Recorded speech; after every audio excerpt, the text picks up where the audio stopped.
Section 1. The Wasteland at Night. Close your eyes for a second and imagine the world after the bombs.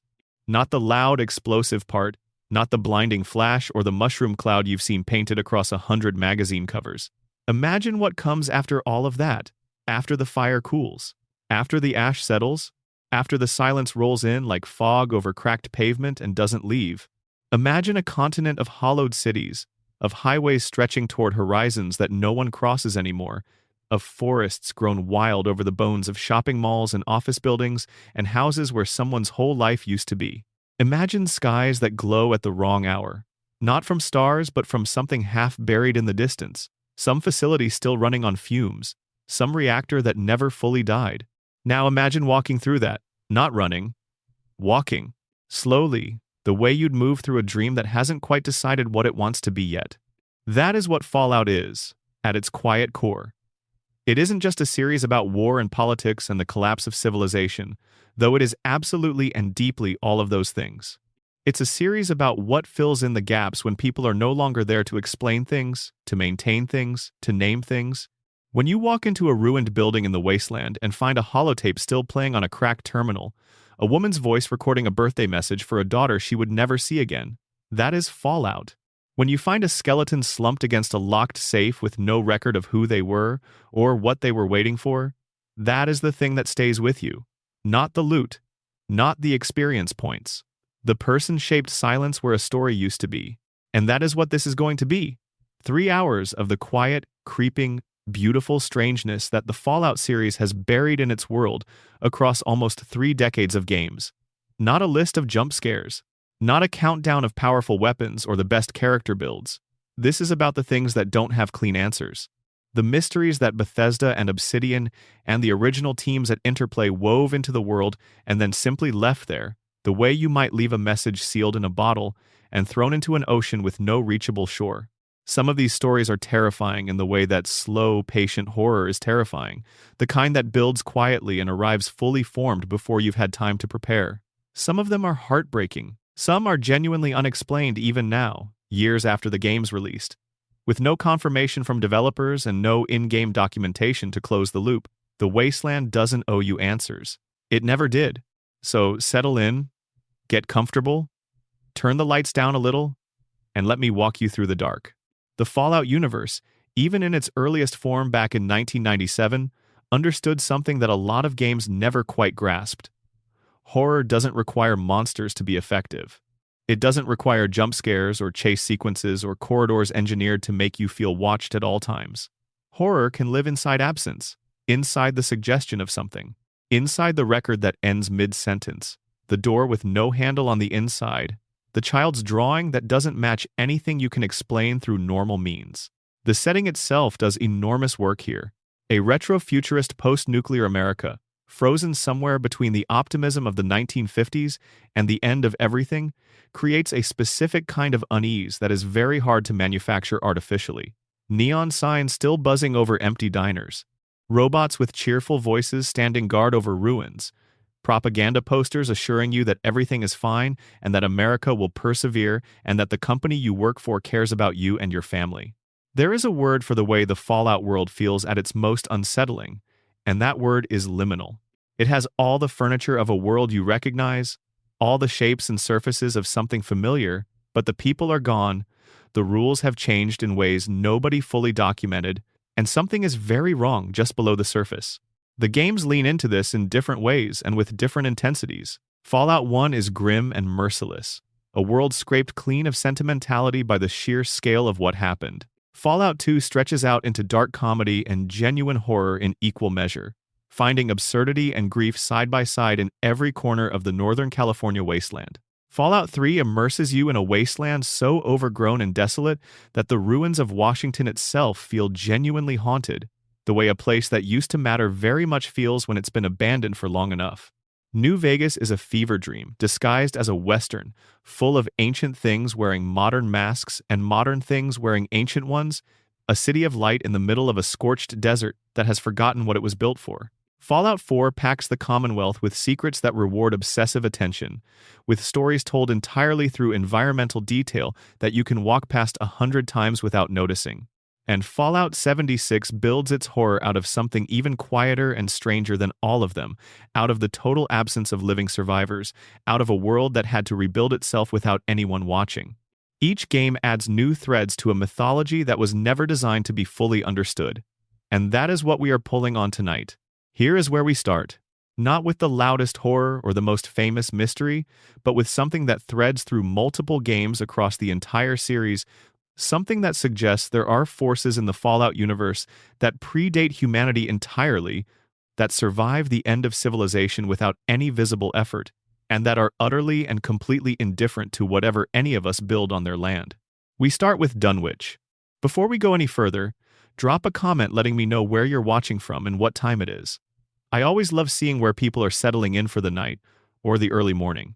And if you're enjoying what you're hearing, the subscribe button keeps the lights on here. It helps a lot. Section 2. The Dunwich Horror Ugqual Toth and the Altar in the Deep Rock. There is a building in the ruins of Washington, D.C., somewhere east of the Potomac and south of what used to be the National Mall, that the locals in Fallout 3's Capital Wasteland have mostly learned to avoid. They don't have a particular name for it. They don't need one. It's just a place that feels wrong in a region full of wrong-feeling places, and in the wasteland, that feeling is usually enough reason to walk the other way and find somewhere less complicated to sleep. The Dunwich Building. From the outside, it looks like 1,000 other ruined structures scattered across the Capital Wasteland. 5 stories of crumbling concrete and shattered glass, the windows long since empty, the exterior marked by decades of weather and neglect, and the slow dissolution that everything undergoes when the people who were supposed to maintain it are dead. If you are rushing from one quest objective to another, you could pass this building without a second glance and lose nothing mechanical from doing so. But if you go inside, and if you go deep enough inside, something begins to happen that does not happen anywhere else in Fallout 3. Something that the game uses its full visual and audio toolkit to convey, something that escalates as you descend through the building's floors in a very deliberate and carefully calibrated sequence. The game begins to show you things. Your character, the lone wanderer, begins experiencing what are best described as hallucinations, or more accurately visions, though neither word entirely captures what's happening. Flashes of something older than the bombs, older than the building, possibly older than the civilization that built this particular corner of the world. You hear whispers at frequencies that sit just at the edge of intelligibility, the kind of sound that makes your brain work to find pattern in it and finds too much pattern. You see figures in your peripheral vision that resolve into nothing when you turn to face them. The deeper you descend into the building's basement levels, the more the reality of the wasteland thins out, the way ice thins over deep water, and you become gradually, uncomfortably aware of something underneath the mundane horror of a ruined building. Something vast. Something patient, something entirely unconcerned with the world you thought you were inhabiting when you walked through that door. At the bottom of the Dunwich Building's deepest accessible level, players eventually find a stone obelisk. It is ancient, clearly, unambiguously ancient, not in the way that a 200-year-old pre-war structure is ancient, but in a way that does not fit neatly into any timeline the wasteland provides. The obelisk is carved with imagery that doesn't correspond to anything from known human cultures, at least nothing that the game identifies or provides context for.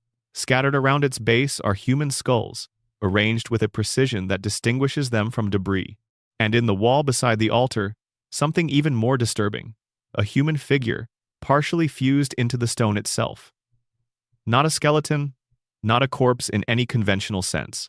Something in between states, preserved at the moment of some incomprehensible transition, as if whatever force drew this person down to the altar had decided, at the last moment, to keep them right where they were. The building is owned by a company called Dunwich Borers LLC, a pre-war corporation headquartered at this specific location that manufactured industrial drill bits and acoustic drilling systems used in boring tunnels, and also operated a marble quarry in Massachusetts. On paper, a perfectly ordinary mining and construction business operating in the late 21st century pre-war world. The kind of company that would have unremarkable presence on the National Register of Corporations, annual filings on time, liability insurance, pension plans for the workers, but the Fallout 3 official game guide, released alongside the game in 2008 and treated as supplemental canon for the franchise, includes a caption for the obelisk image that quotes, nearly verbatim, from one of H.P. Lovecraft's most famous and most unsettling short stories. The caption reads, Ugg Qualtoth knows the gate. Ugg Qualtoth is the gate. Ugg Qualtoth is the key and guardian of the gate. Those of you familiar with Lovecraft's work will recognize that phrasing as an adaptation of lines originally written about Yog Sothoth in the Dunwich. Horror? Lovecraft's 1929 story about a rural Massachusetts family's dealings with forces so far beyond human comprehension that the confrontation with them destroys the people involved, not just physically but psychologically, existentially. The name itself is the tell. Dunwich, as in the Dunwich Horror. Dunwich Borers, as in the company that bores into the earth, drilling down into rock that probably shouldn't be drilled. The name is a direct pun on Lovecraft's title, and the Fallout Wiki confirms this explicitly. But what's important to understand is that this isn't just window dressing. The reference isn't decorative. It's pointing at something structural about what this company was and what it was looking for. The Dunwich Borers LLC was not merely named after a horror story by developers who wanted to insert a pop culture reference. According to cut dialogue from the Fallout 3 questline, The Dark Heart of Blackhall, the company was owned by a man named Richard Dunwich, the brother of Constance Blackhall, a figure whose name and lineage also surface in Point Lookout, Fallout 3's swamp-based DLC. Both siblings shared what the cut dialogue explicitly describes as an obsession with the occult. The placement of the obelisk in the basement of the Dunwich building was not accidental. Richard Dunwich purchased that land and excavated it specifically because he believed something was there, something worth reaching. The legitimate business of drilling and boring and quarrying was the cover. The real work of the Dunwich Borers LLC was the excavation of whatever lay beneath the ground at specific locations connected to the entity the company's corporate leadership worshipped. They were not inspired by Lovecraftian fiction in the way a modern horror fan might be inspired by it. They were, according to the evidence woven through multiple games' worth of lore, believers. People who had found something real and built an entire corporate infrastructure around the systematic effort to unearth more of it. Now hold that thread and step forward approximately 210 years in the timeline. Move from the capital wasteland to the Commonwealth of Massachusetts. Fallout 4. In the northeastern quadrant of the game's map, east of a settlement called the Slog and east of Saugus Ironworks, there is a marble quarry called Dunwich Borers. Same company name. Different operational location. 200 years after the bombs, the quarry is occupied by a raider gang, which is not unusual in the Commonwealth, where almost every structure has been claimed by someone dangerous. The landscape around the quarry is radioactive marshland, also not unusual. The surface level of the quarry has rusted machinery and defensive positions, and the general chaos of a raider occupation, which tells you nothing remarkable. But when you start descending into the excavated levels of the quarry itself, into the rock layers below all the surface danger, the game starts doing something very deliberate that it doesn't do anywhere else in Fallout 4. The visions begin again.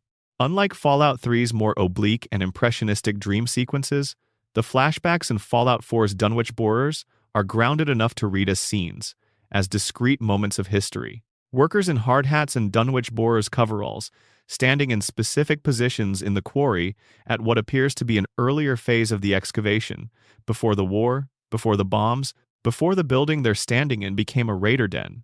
Their faces carry an expression that the game's visual design communicates with an economy that's worth paying attention to.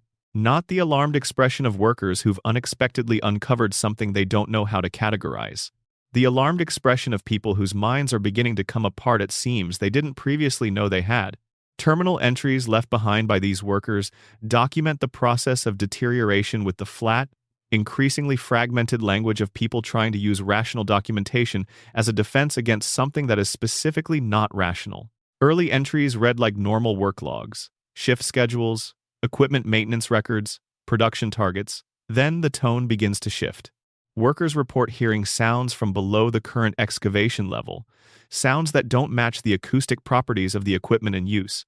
They report accidents occurring at rates that don't fit any standard probability model for this type of work. They report colleagues behaving strangely, going silent in the middle of conversations, and standing motionless for extended periods before resuming speech as if nothing happened. They report not sleeping. Several of the later entries describe workers disappearing, not in ways that suggest they left the site voluntarily, but in ways that suggest they were simply no longer present when the next shift began. And then the entries stop. At the deepest accessible level of the quarry, there is an altar beneath the water level. Ancient in a way that clearly predates the pre-war era, clearly predates any excavation by Dunwich Borers LLC, clearly predates the founding of Dunwich Borers LLC by a significant and indeterminate margin. The altar appears connected to the same entity referenced in the Fallout 3 Dunwich building, connected to the same cult lineage documented in Point Lookout's The Dark Heart of Blackhall questline, connected to the figure that the Fallout 3 official game guide identifies by name, Ug Qualtoth. The name Ug Qualtoth appears in Fallout 3, in Point Lookout, in the supplemental game guide, and in the Fallout role-playing game's core rulebook published in 2021, which is treated as supplemental franchise canon. The role-playing game's description of the entity reads in part, "Much of what is known about this entity comes from the mad ravings of captured swamp folk. Many say it's a forgotten god, while those who worship it suggest it may not be so forgotten after all. It is known that the Dunwich brothers believed in it enough to purchase and excavate land to unearth a great monolith supposedly dedicated to the alien entity. Of course, most knowledgeable and civilized people dismiss the rumors as the product of fevered imaginations. But if there is a god of the post-war era, it would almost have to be an eldritch horror from beyond human imagining." That last sentence is doing a lot of work. If there is a god of the post-war era, the framing presents the question as open, as something the wasteland hasn't settled. But the evidence accumulated across multiple games in multiple locations spanning the east coast of America from Virginia to Massachusetts strongly suggests that whatever Ug Qualtoth is, it doesn't become relevant after the bombs. It was relevant long before. The question isn't whether a god arose from the ashes of civilization. The question is whether something existed before civilization, beneath civilization, indifferent to civilization, and whether the bombs simply removed the noise that was making it harder to notice. And this is where the timeline of Ug Qualtoth becomes genuinely, specifically disturbing in a way that the Lovecraftian framework is designed to access. The carvings in Dunwich Borers Quarry don't look like something constructed after the Great War by survivors trying to make meaning out of catastrophe. They look established, permanent, planned with a patience that no individual human lifespan could account for. The rituals suggested by the altar's arrangement, the positioning of the human skulls, the specific carving patterns visible on the obelisks in both locations have the character of a long tradition, not an improvised response. Someone built these things carefully. Someone taught others how to build them. Those others taught the next generation, and the generation after that. This means the cult that worships Ug Qualtoth, whatever its relationship to the Dunwich family and to Blackhall Manor, and to the specific lineage of obsessive wealthy people who funded the excavations, didn't begin in the 20th century. It didn't begin with Lovecraft's stories as inspiration. It was present before either of those things existed. The Dunwich family didn't invent a new religion. They found an old one. The Fallout role-playing game includes quest seeds connecting Ug Qualtoth worship to Appalachia, which is Fallout 76's setting. There's a note in the Winter of Adam supplement suggesting that player characters in that system can tie a location called the Buried City to what the text calls the Dunwich Borers Mystery, which implies that the thread extends even further west and north than the East Coast. Games document. And there's Lucky Hole Mine in Fallout 76, a location in the Appalachian wasteland where the Children of Adam, a radiation-worshipping cult with an otherwise very specific theology, left behind signs of a different, older religious practice that doesn't fit their documented tradition. Whether this is connected to the Dunwich lineage, whether Lucky Hole Mine is part of the same network of sacred excavation sites that the Dunwich family was funding through their industrial operations, is something the games don't confirm. But the resonance is there, and Bethesda's approach to Fallout lore has consistently been to plant these resonances intentionally, to create the sense that different regional storylines are all circling the same central darkness from different directions. What makes Ug Qualtoth resonate across the series, what makes it feel genuinely unnerving rather than simply referential, isn't just the Lovecraftian DNA, it's the implication of scale. In most of the Fallout universe, the horrors are comprehensible. Radiation explains the mutations, corporate greed explains the vaults, nationalist ideology explains the resource wars that preceded the Great War. These are legible causes producing legible effects, human-scaled problems with human-scaled origins. But Ugh-Qualtoth suggests something that exists entirely outside that logic, something that was present before the Industrial Revolution, before capitalism, before the country itself, before the concept of a country itself. Something that has been in the ground beneath American soil since before anyone thought to call it America. The most chilling detail of all is not the entity's name or its associated rituals or the specific horror of the fused figure in the Dunwich building wall. The most chilling detail is that the workers in the Dunwich Borers Quarry didn't choose to look for Ugh-Qualtoth. They didn't volunteer for a cult. They were hired to drill into rock. They were doing their jobs. And the thing below the rock found them simply because they got close enough. Just being there was enough. Just being in proximity. Just reducing the distance between themselves and whatever was beneath them to a number the quarry managers considered operationally acceptable. Proximity, in the framework of Ugh-Qualtoth, is the mechanism of contamination. You don't have to believe, you don't have to seek, you don't have to do anything wrong. You just have to get close enough. And that, if you're willing to sit with it, is the specifically Lovecraftian horror that Fallout is working with in the Dunwich locations. Not the horror of punishment for transgression, which is manageable because it implies you can avoid transgression. The horror of indifference. The horror of something that doesn't care whether you're guilty or innocent, devout or skeptical, careful or careless. The horror of something that was always there, in the rock, in the deep place below the basement, and that will still be there when you're gone. The Dunwich building stands in the Capitol wasteland, with its obelisk at the bottom and its fused figure in the wall. The Dunwich Borers Quarry sits in the Commonwealth, with its altar underwater, and its flashback visions, and its workers' fragmented terminal entries trailing off into silence. Both locations are exactly as they were when the players first entered them. Both of them sit on top of something that was there long before any of the events of any Fallout game, and will be there long after the last questline resolves. Whatever is in the rock at those locations isn't going anywhere. It never has. Section 3. Vault 11 and the machine built from people.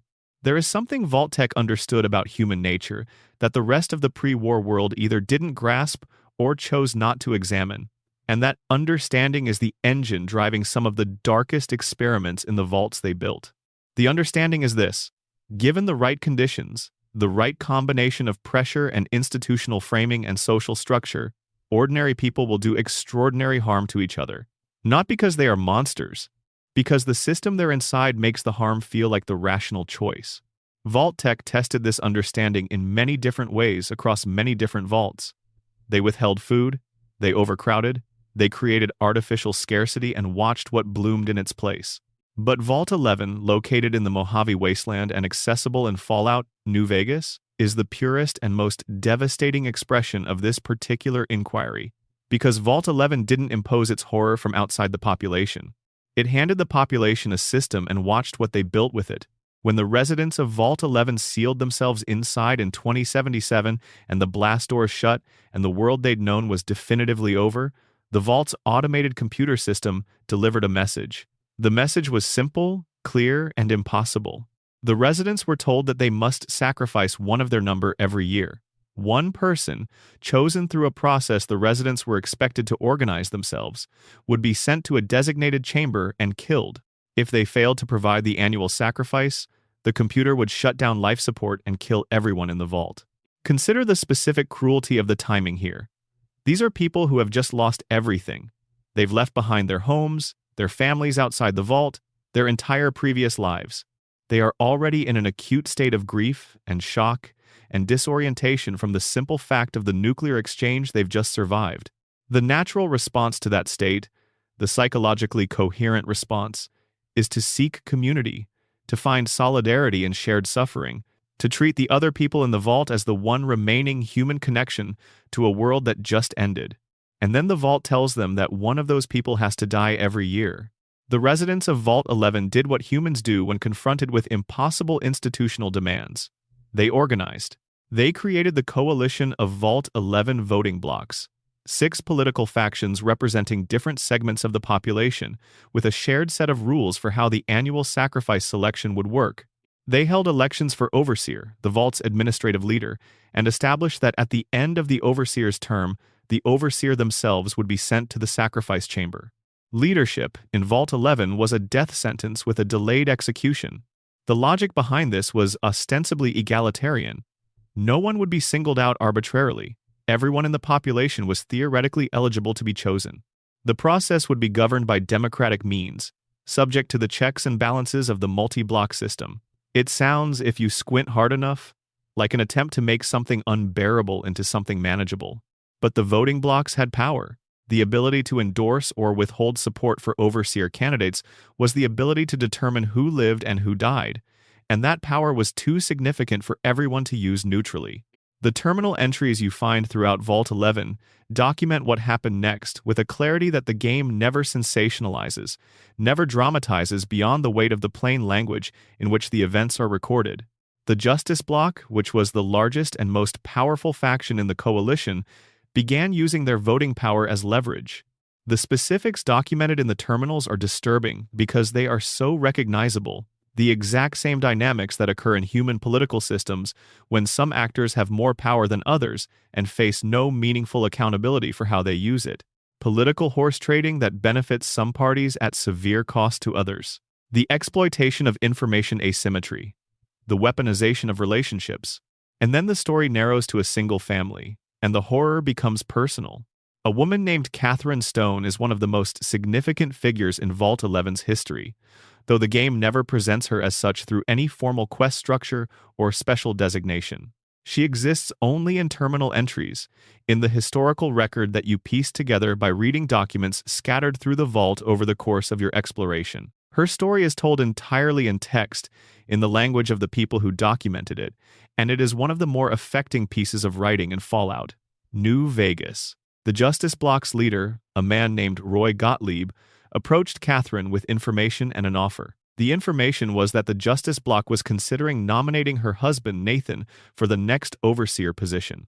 Nathan's endorsement from the bloc would almost certainly translate into an overseer election win, which would mean Nathan's death at the end of his term. The offer was that Gottlieb could redirect the bloc's endorsement away from Nathan. All that was required was that Catherine provide sexual favors to Gottlieb and his associates in the Justice Bloc.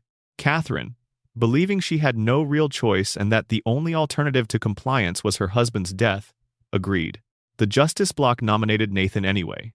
Catherine Stone killed Roy Gottlieb, and then she killed every member of the Justice Bloc she could find, the people who had made the offer, who had taken what she gave them, and then had betrayed her. The civil war that erupted from this act, as other blocks realigned and the population's already strained social fabric finally tore, consumed most of Vault 11's population in the years that followed.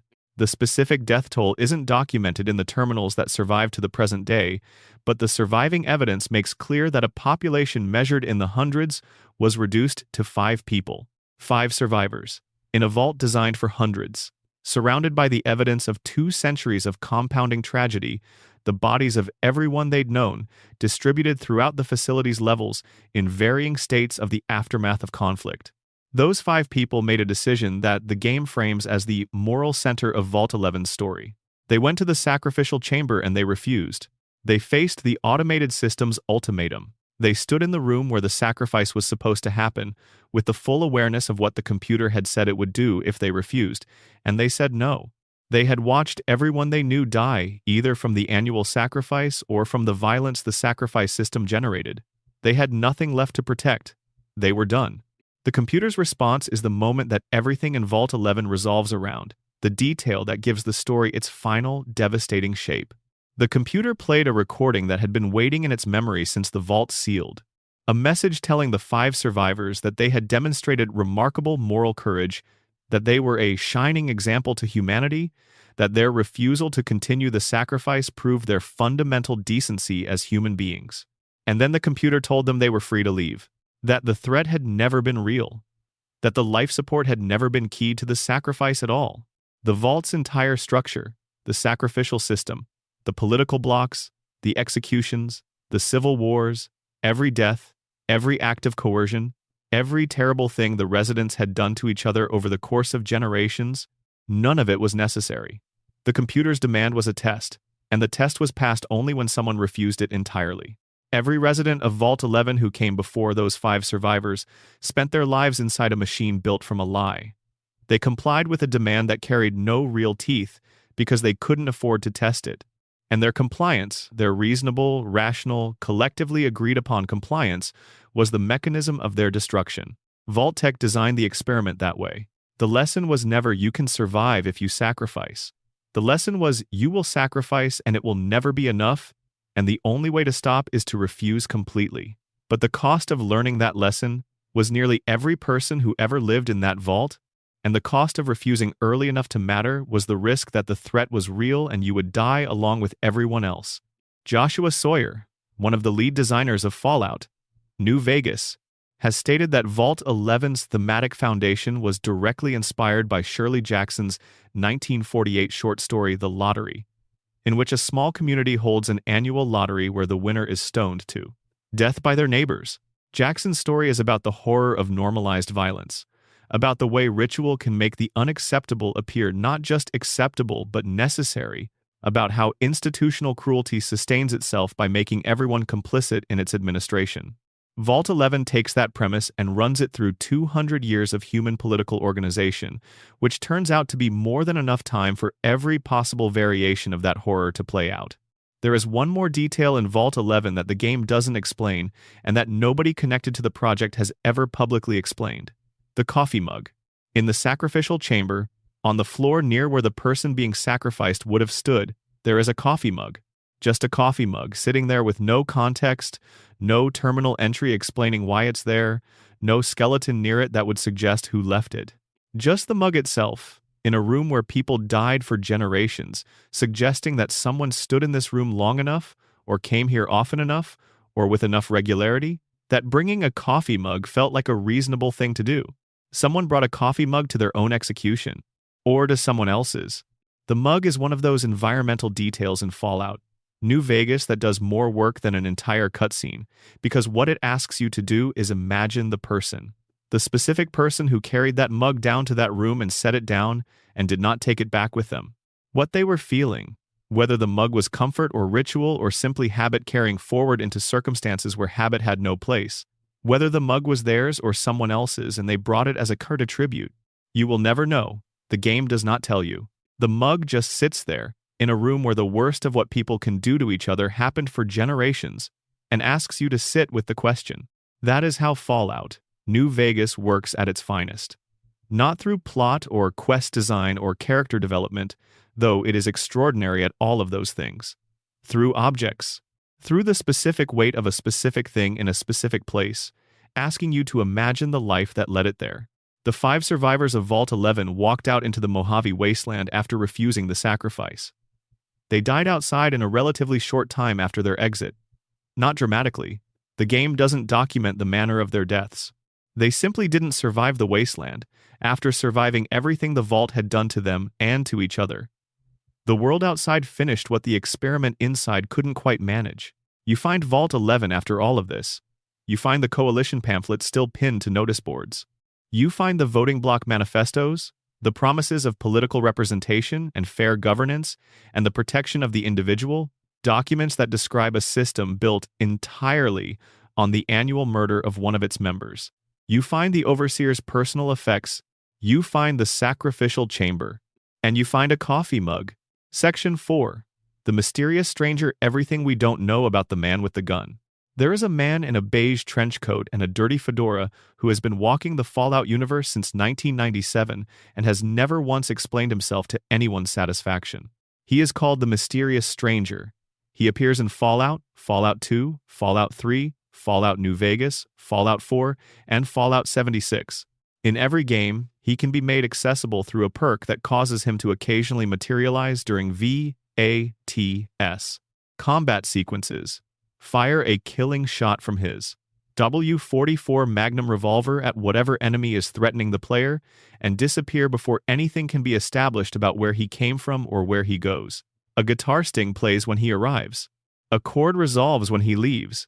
The whole sequence takes seconds. That might sound like a recurring Easter egg, a playful in-game joke with no real narrative weight behind it. The Fallout series has plenty of those. But the details that accumulate around the mysterious stranger across decades of games are too specific, too internally consistent, and too carefully articulated to be accidental. The closer you look at the mysterious stranger, the more the possibility that he's just a fun perk recedes. Start with what Nick Valentine says about him. Nick Valentine is a synth detective in Fallout 4, a second-generation synthetic human with a pre-war police detective's memories layered over his artificial consciousness. He is, by the game's own presentation, one of the most observationally acute companions you can travel with. When Nick spots the mysterious stranger appearing to help you in combat, his reaction is unusual. He doesn't dismiss it. He doesn't file it under the general category of wasteland weirdness and move on. He becomes frustrated. He tries to get a better look and can't. He makes a point of noting, explicitly, that he saw something, that he knows something was there, and that it's gone before he can process what it was. Nick's frustration matters because it establishes two things. The mysterious stranger is physically present, perceivable by at least some observers, not a hallucination or a purely in-game abstraction. And the mysterious stranger specifically does not linger. The disappearance isn't the result of Nick being too slow or too distracted. It's the result of the stranger choosing not to be there the moment after the shot is fired.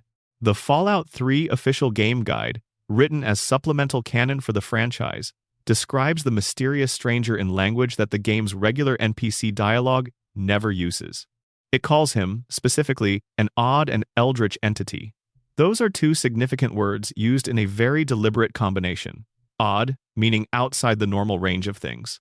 Eldritch, which carries a specific load of implication in the context of horror and the supernatural. Eldritch means ancient and strange in a way that specifically suggests something operating by different rules than the observable world. The choice to describe the mysterious stranger with that word in a canonical reference document is not a casual one. Now go to Fallout New Vegas and find a character called the Lonesome Drifter. You'll find him sitting by a campfire out in the Mojave Desert, playing guitar. He's a traveling musician, drifting through the wasteland with no fixed home and no particular agenda beyond his music. He doesn't play a significant role in any quest. He's easy to miss entirely. But if you stop and talk to him, and if you pay close attention to what he says about his background, a pattern emerges. The Lonesome Drifter is dressed in clothing that, to anyone who's noticed the mysterious stranger, looks strikingly familiar. The same broad-brimmed hat, a coat with similar lines to the stranger's trench coat. He carries a unique .44 Magnum revolver, and when you draw that weapon after acquiring it, it plays the same distinctive guitar sting that announces the mysterious stranger's appearance in VATS. The Drifter says his father was a mysterious man. He says his father was a stranger to his own family. He says he never really knew him. The game does not confirm this directly. It doesn't include a single line of dialogue saying outright, the Lonesome Drifter is the mysterious stranger's son. It sets up every piece of evidence and trusts the player to make the logical connection. The same revolver, the same musical motif. A son who describes his absent father in words that are not merely evocative of the stranger's epithet, but that are, if you use them as adjectives, exactly his epithet. And this connection, once you make it, opens a question with implications that the game absolutely does not answer. If the mysterious stranger is old enough to have a son who is now an adult, he must have been physically present in the Mojave at some point, present enough to have a relationship that produced a child, however absent he was from that child's upbringing. And the timeline of the mysterious stranger's appearances in the series extends from at least 2102, when he appears in Fallout 76, to at least 2287, when he appears in Fallout 4. That is a minimum of 185 years of documented activity in post-war America, which is substantially longer than any unmodified human lifespan. There are several explanations the community has proposed, and none of them are confirmed. The first is that the mysterious stranger is multiple different people adopting the same identity and role over generations, a lineage of fedora-wearing vigilantes who operate under a shared alias. This would explain the temporal span without requiring anything supernatural. It doesn't explain the Fallout 3 guide calling him Eldritch, which is not how you describe a very old human tradition, but it's the most rationally parsimonious explanation available. The second is that the mysterious stranger received some form of life extension treatment, something like the serum derived from Lorenzo Cabot's blood that kept the Cabot family alive for nearly 4 centuries, or some other pre-war or post-war technological intervention that halted his aging. This also keeps him human but stretches plausibility around the specific word choices used to describe him. The third theory, which the lore's atmospheric weight tends to support without ever stating, is that the mysterious stranger is not human at all, or not only human, or not human in any sense that the word human adequately captures, that he is something else, wearing the appearance of a 1950s-style Western vigilante because that is the form it has chosen to take, or because that is what the people it appears to need to perceive. That the trench coat and fedora and 44 Magnum are presentation, a chosen interface between something strange and the comprehensible framework of the people it interacts with. If you approach the stranger from this direction, his behavior becomes more legible. The single shot, the immediate departure, the absolute refusal to stay long enough for anyone to examine him or ask questions. The way he times his appearances to moments of extremity, appearing specifically when the odds are genuinely against you, when the combat encounter is going badly enough that his intervention changes the outcome significantly. These are not the behaviors of a helpful stranger. These are the behaviors of something that operates with a very specific role, that knows exactly what it's supposed to do and does precisely that and nothing more. There is also this. In Fallout 2, the only game in the series where the protagonist can be played as female, the mysterious stranger's gender matches the player characters. Which means in Fallout 2 specifically, for a female chosen one, the mysterious stranger is a woman in a beige trench coat and fedora. No other game does this. No other game's version of the stranger changes to match the protagonist in any way.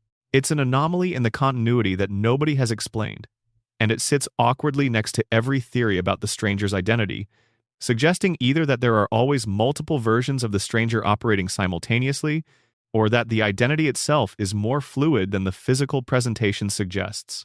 The Fallout TV series, released in 2024, introduces the character of the Ghoul, played by Walton Goggins, whose long history in the wasteland as a bounty hunter and survivor shares certain surface characteristics with the mysterious stranger mythos. He's ancient, he's competent, he operates alone.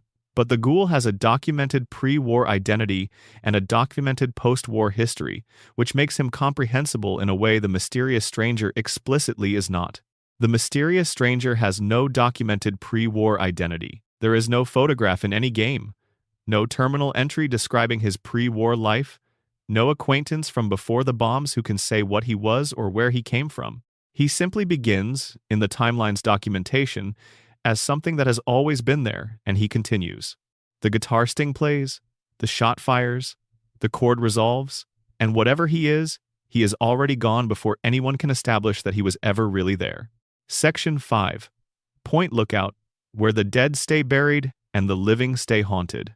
The loading screens for Fallout 3's Point Lookout DLC contain a piece of information that the game presents without comment, as if it were simply a historical fact worth knowing. Point Lookout State Park in Maryland was, before the bombs fell, historically considered one of the most haunted locations in the United States.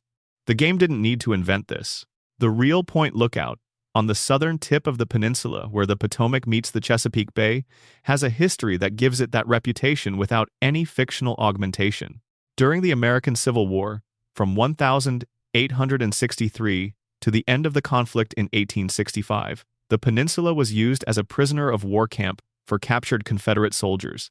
The conditions were, by contemporary accounts and subsequent historical analysis, extremely poor. Overcrowding was severe, disease was rampant. The winter conditions on the exposed peninsula, without adequate shelter, clothing, or food, were brutal. And the estimates of Confederate prisoners who died at Point Lookout during those 2 years range from a conservative 3,000 to a high estimate of 17,000. Depending on the methodology used and which historical sources are prioritized. The bodies of many of these prisoners were buried in mass graves throughout the peninsula, graves that were never individually marked, never individually mourned, never given the ceremonies that the culture of the time considered necessary for proper transition from the living world. They were buried, and the peninsula moved on, and the years covered the graves with vegetation and the geography of the living, and the dead stayed in the ground. In the Fallout universe, they stayed in the ground through the Great War. The bombs didn't fall on Point Lookout directly, which is part of what makes it such a distinctive location within the franchise's geography. The rural coastline was spared the direct nuclear strikes, which meant the buildings didn't vaporize and the landscape wasn't scoured by firestorms. What happened instead was slower and stranger. The radiation spread through the air and the water of the Potomac River, irradiating the soil and the bogs, changing the chemical composition of the swamp gas that rose from the decomposing bodies in those Civil War graves, and beginning a 200-year process of transformation that the DLC presents to you as a fait accompli. The methane that rises through Point Lookout's swamp in visible, explosive bubbles during gameplay isn't from some industrial source or some post-war chemical spillage. The game confirms its origin. The decomposing bodies of the Civil War dead, still in the ground, still slowly releasing gas through the wet soil. The atmosphere of Point Lookout is literally produced, at least in part, by the physical remains of people who died there before anything in the Fallout universe was written. You arrive by riverboat, stepping off onto a fog-drenched dock in a landscape that announces its difference from the capital wasteland immediately and completely. The light is wrong. The color palette is wrong. Everything shifted toward the green-gray of standing water and moss and very old wood. The sounds are wrong. Water moving somewhere nearby that you can't quite locate, animal calls from species you don't recognize, the specific quality of wind moving through enormous old trees that have grown through and over and around the ruins of human structures, until it's genuinely difficult to tell which is infrastructure and which is vegetation. The swamp folk are wrong.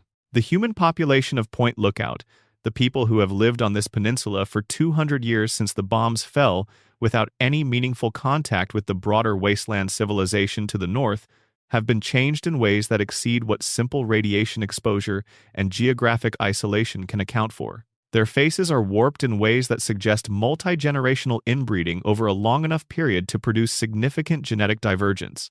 Their speech is difficult to parse, not because it lacks language, but because the language has drifted far enough from its origins to be effectively its own dialect. Their relationship to the social norms of the capital wasteland is not simply different, it is absent. They look at you with eyes that hold a recognition you can't quite categorize, the way something might look at you if it knew what you were, but regarded that knowledge as less important than you'd assume. And throughout the DLC, as you navigate the quests and explore the locations, you encounter an atmosphere that the game doesn't try to explain away. The DLC explicitly acknowledges Point Lookout's pre-war reputation for haunting. It explicitly acknowledges the Civil War history. It uses these acknowledgments as context for what the place feels like, not as explanations that neutralize the feeling. The main questline of Point Lookout involves two extraordinarily old figures, locked in a feud that has been running for so long that both of them have difficulty explaining precisely how it started. Desmond Lockhart is a ghoul who has been living in Calvert Mansion on the peninsula for longer than most modern institutions survive, centuries old and sharp and deeply hostile to the idea of anyone else making decisions about Point Lookout's future. Professor Calvert is a disembodied brain in a life support container, kept alive beneath the swamp by machinery that predates the war, using his psychically amplified mental output to manipulate the swamp folk who serve as his proxies on the surface. What's notable about Calvert in the context of Point Lookout's supernatural overtones is that his brain, in the container, should not work the way it works. The psychic amplification that makes his thoughts legible across significant distances, that allows him to influence the behavior of people who've never directly encountered him, doesn't fit neatly into the scientific framework that the Fallout universe usually uses to explain unusual abilities. It works for purposes the game never fully specifies, using an amplifier that functions through mechanisms the game's own terminals don't entirely explain. The Den of Geeks 2024 analysis of Fallout's supernatural elements specifically notes this, that a scientifically disembodied brain finds its psychic speech amplified with no logical explanation, suggesting the game is aware that it's leaving the rational framework here without offering a clear alternative framework to replace it. Point Lookout likes doing this. It offers enough of a scientific veneer to remain within the Fallout universe's internal consistency, and then it doesn't quite fill in the gaps that would make the science complete, leaving a space where the other explanations can live. The Kriv Bekni is the most explicit supernatural element in the DLC's questline. You are sent to retrieve it by a very old man named Obadiah Blackhall, who lives in Blackhall Manor on the southern edge of the peninsula, surrounded by the specific atmosphere of a person who has spent a very long time in a very focused kind of isolation. The Krivbekni is described as a family heirloom, an old book with particular significance to the Black Hall lineage. It is the Fallout universe's Necronomicon, the forbidden text that does something awful when opened, that carries information that changes the people who possess it, that has been the object of obsessive pursuit by a family whose obsession is its own kind of destruction. The Black Hall connection to the Dunwich family, both families sharing what has been described as an obsession with the occult, places the Krivbekni within the same mythological web as the obelisk in the Dunwich building and the altar in the quarry. These are not unrelated mysteries. They are the same mystery seen from different angles. If you retrieve the Krivbekni and choose to destroy it rather than give it to Black Hall, the game offers you a very specific option. Take it to the altar beneath the Dunwich building in the main capital wasteland. The altar connected to Ugqualtoth. The altar at the bottom of the location that started this whole thread. This means that completing a specific point lookout quest and making a specific choice about how to resolve it connects directly to the Dunwich mythology, confirming that the Krivbekni and the obelisk and the Black Hall family's long inheritance of obsession are all part of the same extended supernatural architecture. What happens when the book reaches the altar is not shown. The game cuts away from it, or rather the game simply does not depict it, as if the event itself is something that happens in a register the game's visual language can't access. That gap, that moment of deliberate non-depiction, is exactly what Point Lookout is made of. The game tells you enough to understand that something significant is happening. It does not tell you what it means. It trusts you to stand in the space between the information and the interpretation and find the horror there yourself, which is the only place that specific kind of horror really lives. The fairground near the Point Lookout Boardwalk might be the most purely atmospheric location in the DLC. Rides frozen mid-motion, their mechanics long since seized. Game booths stripped of prizes, the frames still intact but everything inside them gone. The specific quality of abandonment that amusement parks carry when they're no longer working is hard to manufacture, because it requires that the original purpose of the space was happiness, was designed for fun, was built with the specific intention of producing a good time. When that purpose is gone, its absence is louder than the absence of things built for more sober purposes.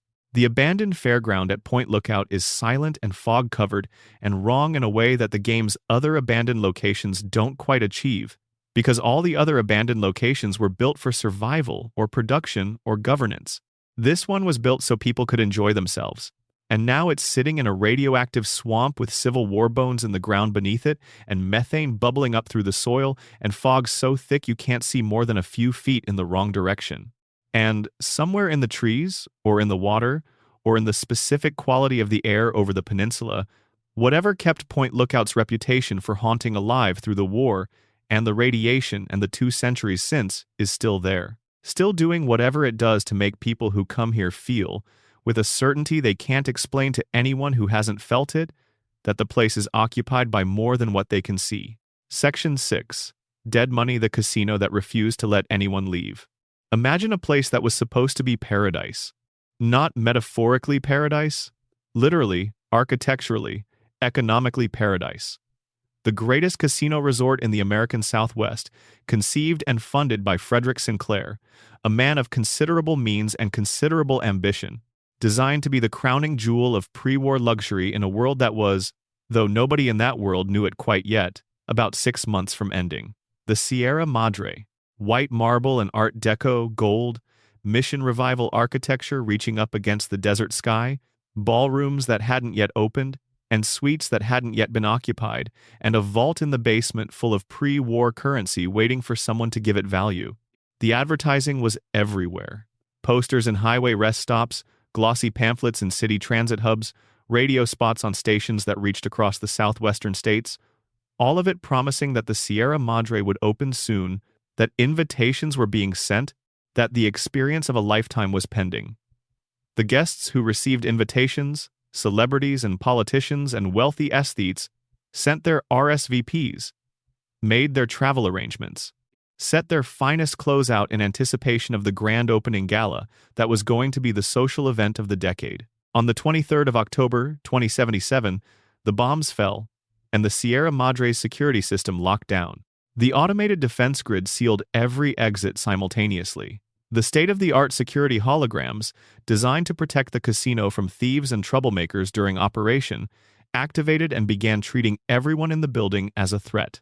The guests who had been let in for final preparations, the staff who had been setting tables and testing sound systems, and arranging flowers in arrangements that would never be properly admired, found themselves trapped in a building that had just decided they were the enemy.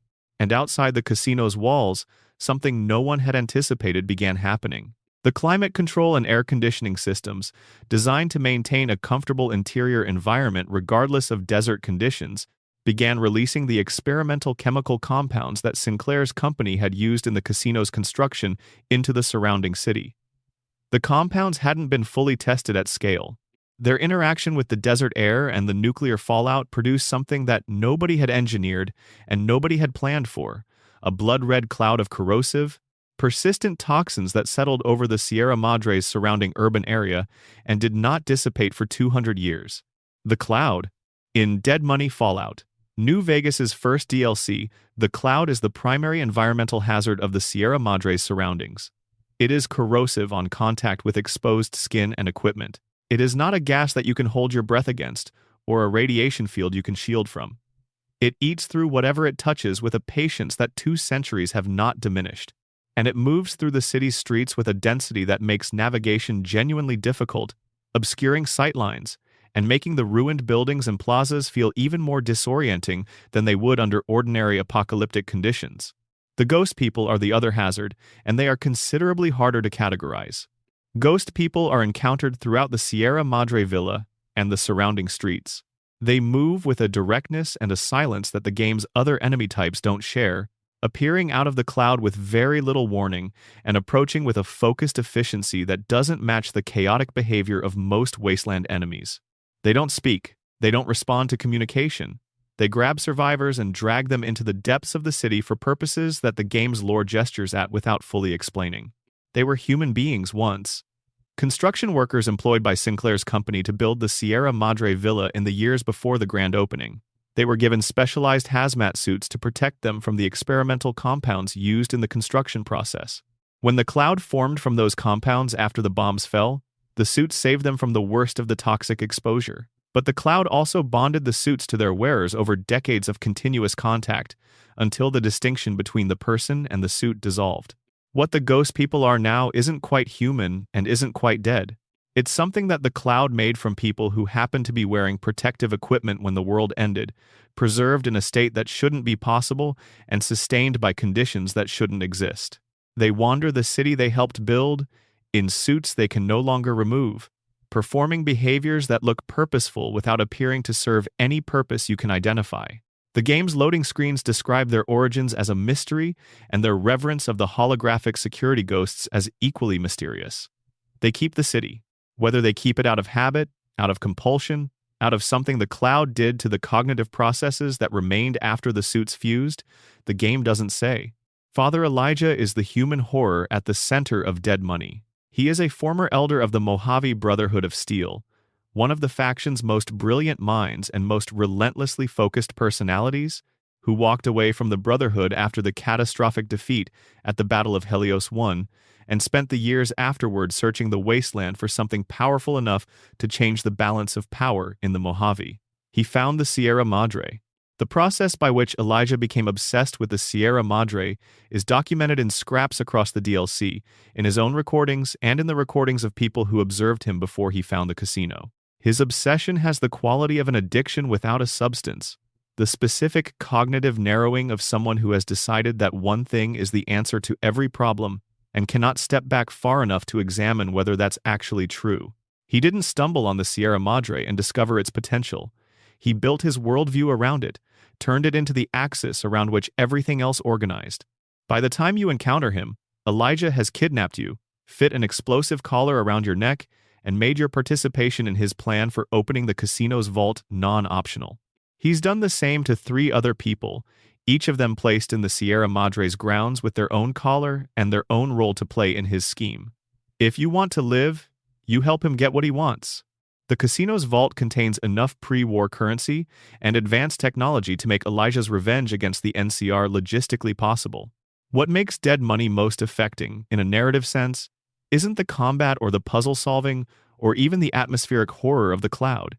It's what the DLC is saying through its structure. Chris Avallone, the writer primarily responsible for Dead Money's story, drew from several films for inspiration, including Cube, Battle Royale, Lifeboat, and The Treasure of the Sierra Madre, the 1948 John Huston film.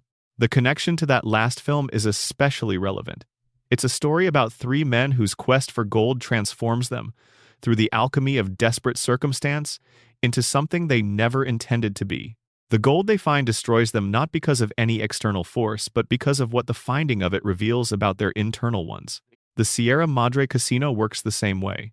Every character whose story intersects with it has something they can't let go of, and the casino is where that inability to let go becomes lethal. Dean Domino, the ghoulified lounge singer who spent 200 years in the villa waiting for a heist that never happened, couldn't leave, because leaving meant giving up the plan that had defined him before the world ended. Christine Royce couldn't leave her vendetta against Elijah, following him across the wasteland to a place she could barely survive. The super mutant called Dog and his alternate personality God couldn't resolve the tension between competing internal imperatives long enough to make choices that served either of them effectively.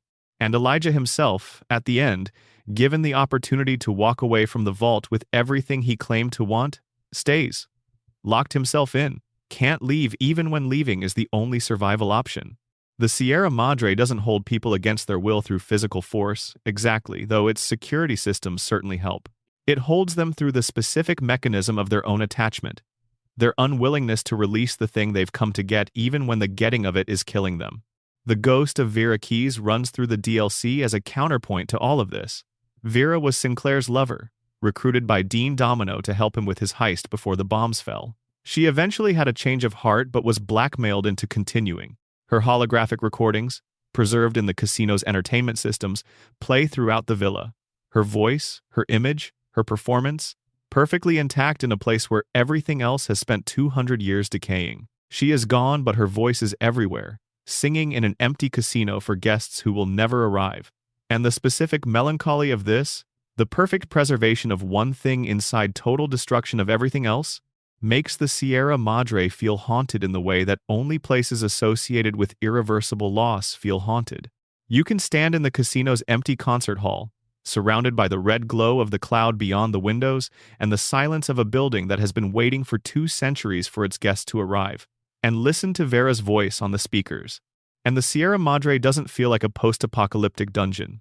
It feels like an elegy for something that never got to happen, for the specific tragedy of an ending that came before things had a chance to begin. Section 7. The Immortal in the Basement. The Cabot House Mystery. Lorenzo Cabot was born in 1835, which already places him in a different category from most Fallout characters. Most of the people you interact with in Fallout 4's Commonwealth were born after the Great War, in the post-nuclear world, and their experience of American history is entirely mediated through ruins and holotapes, and the stories passed down by people who remembered things from a time that no longer exists. Lorenzo Cabot wasn't just alive before the war, he was alive before the Civil War. He grew up in a Victorian America and came of age in a world that would be almost unrecognizable to anyone born after the 20th century. He was an archaeologist of the serious, committed kind, the kind that the Victorian and Edwardian eras produced in small numbers, and regarded with a mixture of admiration and condescension. He believed that the established timeline of human civilization was incomplete, that something had been left out of the record, that there were chapters in the story of human habitation on this planet that the academic consensus of his era hadn't yet acknowledged. He devoted his professional life to proving this. He was right in ways that probably exceeded his most ambitious expectations. In 1894, at the age of 59, Lorenzo led an expedition to the Rub al-Khali, the vast sand desert in the southern part of the Arabian Peninsula, sometimes called the Empty Quarter because of its extreme aridity and near-total absence of habitation. He was searching for the legendary lost city of Ubar, a place mentioned in ancient texts, in the Quran, in the traditions of the Bedouin people who had lived on the edges of the desert for millennia. Ubar, in the sources Lorenzo had spent his career studying, was described as a city of enormous wealth and remarkable civilization that had existed and then vanished, swallowed by the desert, leaving behind only legend and the fragments of reference and texts written by people who had heard about it from people who had heard about it from people who might have seen it. In the Fallout universe, Lorenzo found Ubar. What his team uncovered there wasn't just ruins. The ruins themselves, by the evidence of Lorenzo's journals, were extraordinary in ways that the archaeological understanding of the time couldn't account for. The age of the materials, the sophistication of the construction for what the timeline of human civilization suggested should be a relatively primitive era. The scale of what had been buried under the desert for so long that the desert had become the landscape's natural state. And inside, in a chamber that Lorenzo's team reached after weeks of excavation, there was an artifact.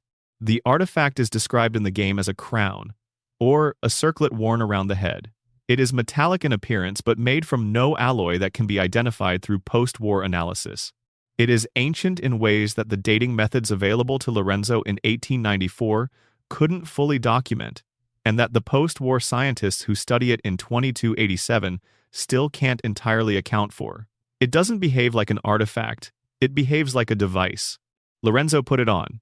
This is the moment that everything that follows depends on. A Victorian archaeologist, standing in the ruins of a city that shouldn't exist, holding something that predates any human civilization he knew of, put it on his head and experienced something that changed him in ways he didn't have adequate language to describe, and that Jack Cabot, his son and the person most invested in understanding what happened, still doesn't fully comprehend nearly 400 years later.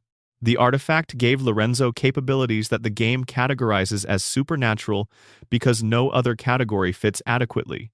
He could project force. He could induce fear in others with a directness that exceeded anything psychological.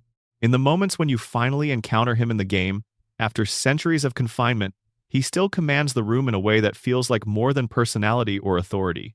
The crown changed something in him at a level below the psychological, possibly at the level of his fundamental relationship to the physical world. It also destabilized him.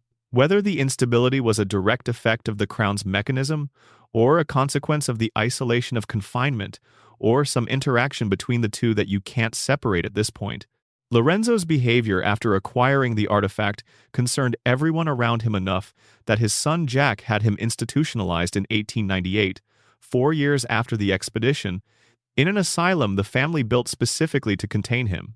Parsons State Insane Asylum, in the Northern Commonwealth, was constructed and funded by the Cabot family with the specific purpose of holding Lorenzo and his artifact safely away from the broader world. Jack became the superintendent. The family hired security personnel over the decades and centuries. They maintained the fiction of a functioning asylum while in reality running an extremely elaborate and extremely private containment operation for one specific, extremely unusual, extremely long-lived patient. Meanwhile, Jack studied the artifact through the only proximate access he had, his father's blood.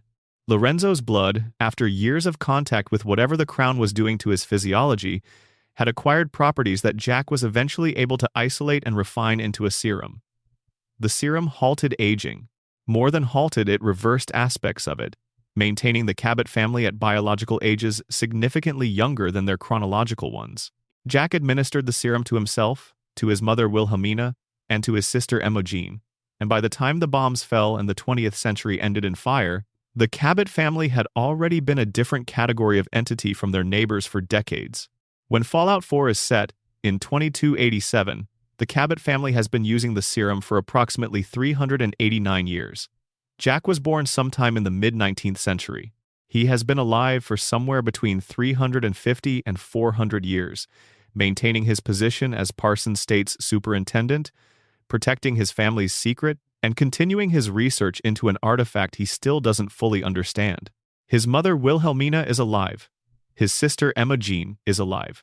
And in the basement of Parsons State Insane Asylum, below the facility's legitimate operations, Lorenzo is still alive, still held in his containment cell, still wearing the crown. The Cabot House questline, which begins with a chance encounter with Jack's security contractor Edward Deegan and ends with you making a choice about Lorenzo's fate, is one of Fallout 4's most morally complex quest chains, specifically because neither Jack nor Lorenzo is straightforwardly right or wrong. Jack has spent nearly 4 centuries telling himself that keeping Lorenzo imprisoned is necessary for everyone's safety, including Lorenzo's. By now, he can't separate the belief from the evidence, can't step back far enough to objectively evaluate whether the threat Lorenzo poses is real, or whether it's the threat that a man who has been imprisoned for nearly 4 centuries by his own family might reasonably be expected to pose in response to that imprisonment. Lorenzo, when you finally talk to him, sounds coherent. He sounds calm. He offers you immortality freely, contrasting his generosity with his son's hoarding. He makes arguments about being the victim that are persuasive precisely because they're internally logical, because a man imprisoned for 400 years without trial by the people who claim to love him has a very good basis for grievance. Whether his instability, which Jack documents in his research terminals, is inherent to the Crown's effect on him, or is the product of centuries of confinement, is something the game cannot tell you, because the game is not sure. The artifact itself is the mystery within the mystery. Jack, in his terminal entries, describes it as appearing impossibly old, as exhibiting properties that no technology he understands can replicate, as seeming to have altered his father's consciousness at a fundamental level in ways he can document but cannot explain. He speculates, in a 2115 entry, that the crown is not of human origin, and that investigating the buried city where Lorenzo found it might yield answers he hasn't been able to find any other way. He never went. The wasteland was dangerous, the serum needed administering. The decades passed, and the crown sits on Lorenzo's head in the basement of Parsons State, doing whatever it does, connected to whatever it's connected to, as patient as everything ancient and strange tends to be in the Fallout universe. What built the crown is never established. What Ubar actually was in the Fallout universe's history is never documented. The connection between the crown's properties and any known faction or entity in the wasteland is never drawn. It exists as an isolated piece of extraordinary strangeness, a pre-war archaeological discovery that implies a history of human or non-human civilization reaching back far beyond what any of the games establish, and that poses questions about what else might be buried in the deserts and the jungles and the deep places of this world that nobody has gotten around to digging up. The story website Echoes of the Wasteland, in a July 2026 analysis of the Cabot House mystery, notes that the questline resonates with so many players precisely because the real conflict isn't between heroes and villains. It's between people who all believe they're doing what's necessary. No one truly escapes unchanged. Even immortality comes at a tremendous cost. That framing is right. This is not a story about good defeating evil. It's a story about what happens to a family when one member touches something they shouldn't have and everyone else spends the next 4 centuries trying to manage the consequences. There is grief in this story. There is love of a deeply complicated kind. There is the specific horror of watching someone you love become something you don't recognize, and not knowing whether the thing they've become is the person you love or something else wearing their face. Jack Cabot loves his father. He has spent 400 years proving it, in the worst possible way, by keeping him alive and locked in a basement. And Lorenzo, who has had 4 centuries to think about it, has opinions about that form of love. Section 8. The Ghosts of the Wasteland Spirits That Choose Not to Move On. In a franchise that uses radiation and advanced science to explain most of its impossible things, the Fallout series has maintained a quiet, consistent relationship with the genuinely supernatural that it has never fully committed to explaining away. Ghosts appear in Fallout games. Not metaphorical ghosts. Not locations that feel haunted in the way that carefully designed environments feel haunted. Actual apparitions, entities that cannot be accounted for by the scientific framework the universe usually relies on, doing things that the framework explicitly says shouldn't be possible. The franchise handles these presences with a restraint that makes them more effective, not less. It doesn't build extensive quest chains around most of them. It doesn't provide development commentary explaining the intention. It places them in the world, gives them just enough detail to read as something real, and then does not close the loop. The ghost is there. You can interact with it or observe it or simply walk past it. And then it's not there, or you're not there, and the game moves on without ever confirming what you just saw. Anna Winslow is the most explicit ghost in the franchise's history, and her location and her story are more foundational to what the series does in MD with the supernatural than she usually gets credit for. She appears in Fallout 2, which is set in 2241 in the Northern California wasteland.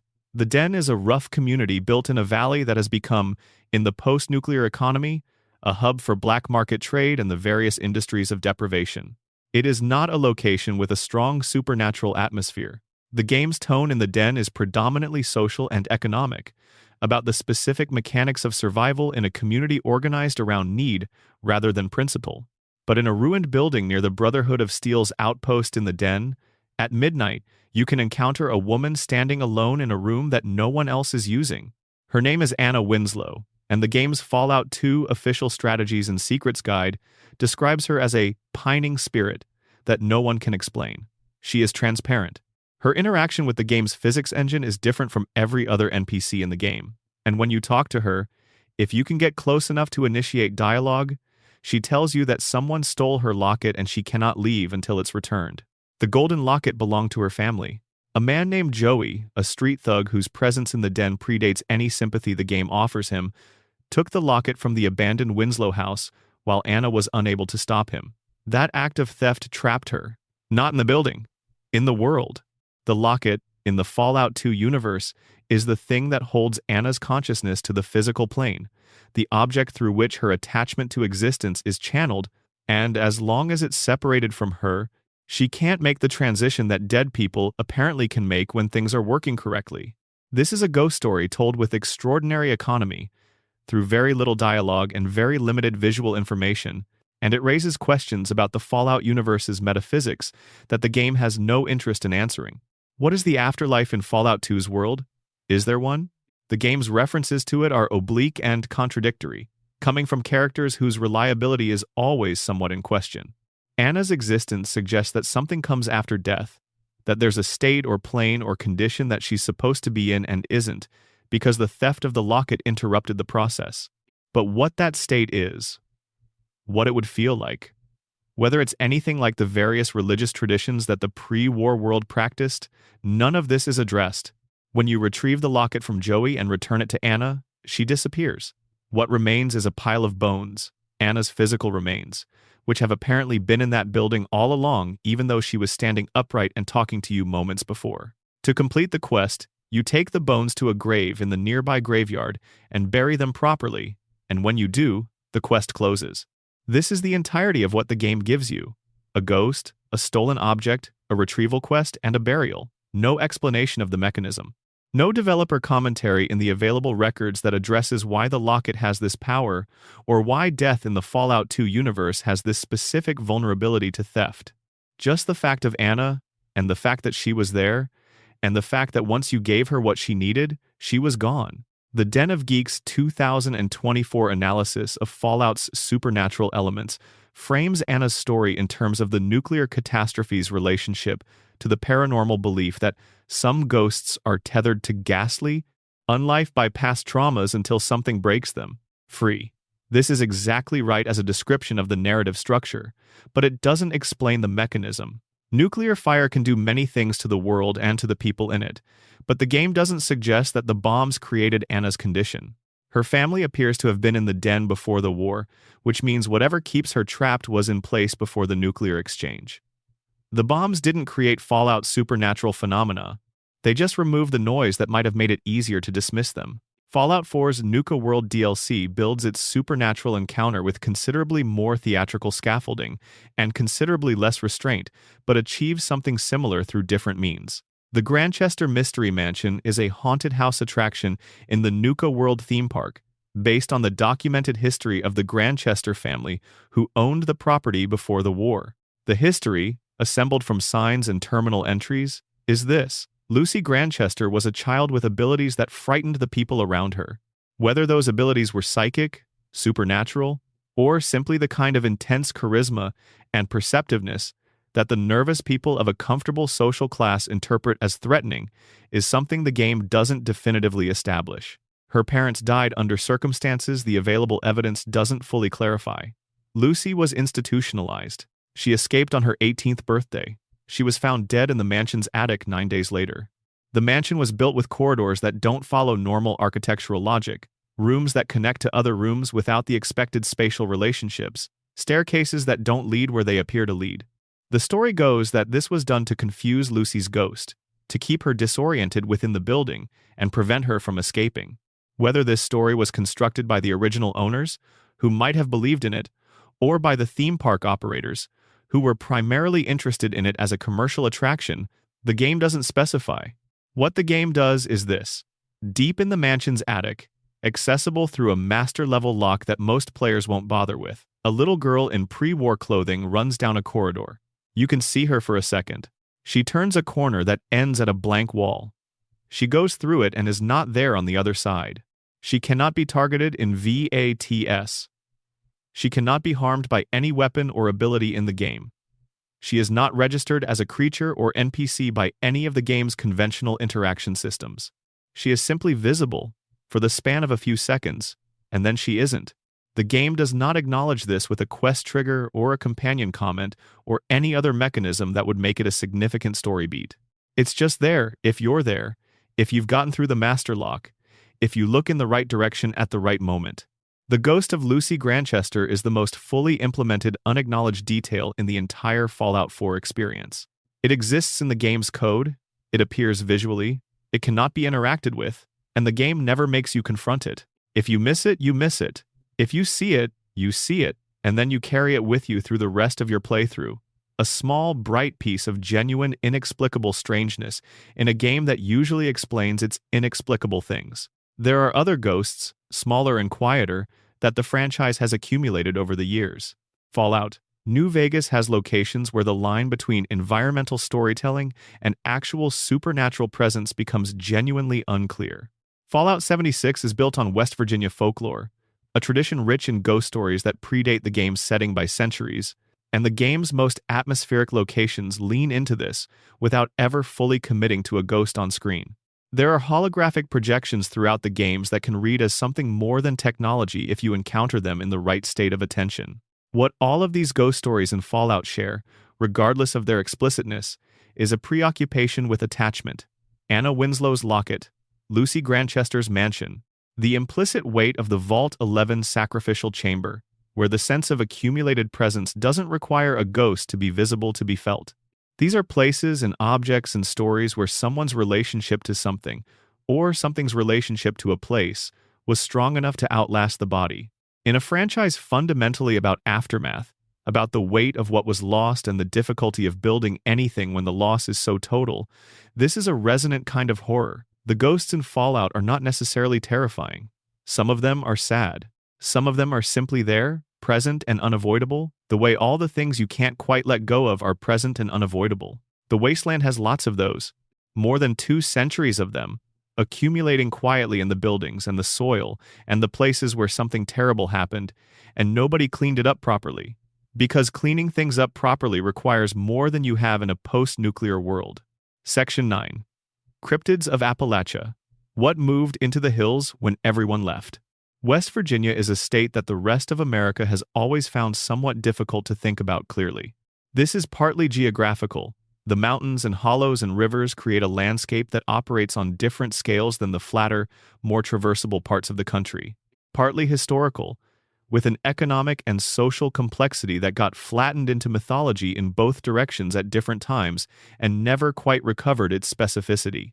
And partly because West Virginia has a tradition of stories told in communities that have been separated from the broader American mainstream by terrain and history for generations, about things that live in the hills that can't be entirely explained. Fallout 76 is set in the Appalachian Mountains of West Virginia in 2102, 25 years after the Great War, in a world where no human survivors have yet emerged from the vaults to rebuild. The game launched without human NPCs, a decision that made the setting uniquely desolate even by Fallout standards. And while NPCs were added in subsequent updates, the foundational experience of Fallout 76 is the experience of moving through a world that belongs entirely to the wild, to the mutated fauna, to the environmental conditions, to whatever has filled in the space that human civilization left behind. And what has filled in that space in Appalachia is the folklore. The Mothman.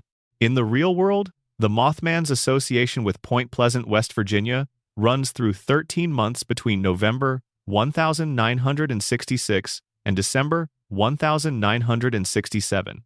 Dozens of witnesses in and around Point Pleasant reported encounters with a large winged creature, humanoid in overall shape but substantially larger than any human being, with a wingspan that various witnesses estimated between 10 and 15 feet, and eyes described consistently and memorably as red and glowing. The creature was fast, reportedly keeping pace with vehicles traveling at highway speeds. It appeared repeatedly in the same region, with no apparent agenda beyond being seen. On the 15th of December 1967, the Silver Bridge over the Ohio River collapsed during rush hour traffic. 46 people died in the Ohio River. The Mothman sighting stopped essentially immediately after the collapse, which prompted a significant proportion of the people who'd been following the reports to draw a causal connection. The Mothman had been a warning, an omen of the disaster, a harbinger, in the most literal sense of the word, that whatever was coming had sent a messenger ahead, and that messenger's work was done once the disaster arrived. The alternative explanation, favored by skeptics, is that the Silver Bridge had been deteriorating for decades due to a structural flaw that inspectors had failed to catch, that its collapse had nothing to do with strange lights in the sky, and that the human brain's extraordinary talent for finding pattern and causation in unrelated events was doing what it always does when a community is frightened and primed for explanation. A large bird, probably a sandhill crane or a heron seen at night in inadequate light, misidentified. 13 months of cumulative community anxiety producing a mythology around an ordinary animal encounter. The bridge collapsing because of metal fatigue, not cosmic warning. Both explanations have been argued extensively, and neither has been definitively proven, because the evidence available to either case is exactly the same evidence, interpreted through different priors. This is the nature of the genuinely ambiguous, mysterious event. It can only be resolved by the choice of framework, and the choice of framework is usually made before the evidence is examined. Fallout 76 includes the Mothman as a creature you can encounter throughout the game's version of West Virginia. The game offers a scientific origin story. The Mothman is a mutated moth, the product of radiation and the forced evolutionary virus acting on the existing moth population in the Appalachian region. The creature's supernatural scale and behavior in the real-world reports is explained by the standard Fallout mechanism of radiation-induced mutation. But the game doesn't stop there, and this is what makes Fallout 76's approach to the Mothman more interesting than simple scientific rationalization would be. The mutated Mothman in the game includes variants that don't behave like creatures acting on instinct or biological programming. The wise Mothman, which can appear in the game's world, does not attack players. It observes. It appears in specific locations at specific times with a regularity that implies awareness of something beyond simple territory and prey. And the game's lore around the Children of Adam and the various cultist factions in Appalachia includes groups who have incorporated the Mothman into their theology as something with significance beyond its biology. The game gives you the mutation theory, and then it places details around that theory that the theory doesn't entirely account for. The Grafton monster emerged from real West Virginia folklore in a far more localized way. In June 1964, a man named Robert Cockrell reported seeing something enormous near Grafton, West Virginia, while driving at night. His description was of a creature approximately 9 feet tall, pale-skinned, headless, moving with a speed and coordination that didn't fit any animal he knew. The report spread through Grafton quickly, and over the following weeks, more than 20 other residents reported similar sightings. The creature was described consistently as large, pale, and headless, which is specific enough to be suggestive of something real and vague enough to be consistent with a large animal seen in darkness and stress. The town of Grafton was, before the 2018 release of Fallout 76, where the Grafton monster was primarily remembered. The game extended its cultural reach significantly, turning a local West Virginia cryptid into something with an international fan base, and West Virginia's tourism infrastructure responded by leaning into this new attention. Sites associated with Fallout 76's version of Grafton became destinations for fans of the game, which created a strange loop where a fictional version of a local legend drew visitors to the real location that inspired the legend. In the game, the Grafton monster is given a precise origin. Westech, the same pre-war research corporation responsible for the forced evolutionary virus and numerous other atrocities documented in the Fallout universe, created it using the FEV S006458 strain in experiments conducted on the 23rd of October 2077. The bombs fell that day. The creature the local legend described was made real by science on the day the world ended. Myth collapsed into biological fact at the exact moment everything else was collapsing. West Virginia's folklore became West Virginia's fauna on the worst day in human history. The sheep squatch is less internationally known but cherished in West Virginia local folklore as a bipedal woolly creature with ram's horns. Allegedly territorial and aggressive, with a particular interest in sheep that has given it a name that is either descriptive or ironic, depending on how you read it.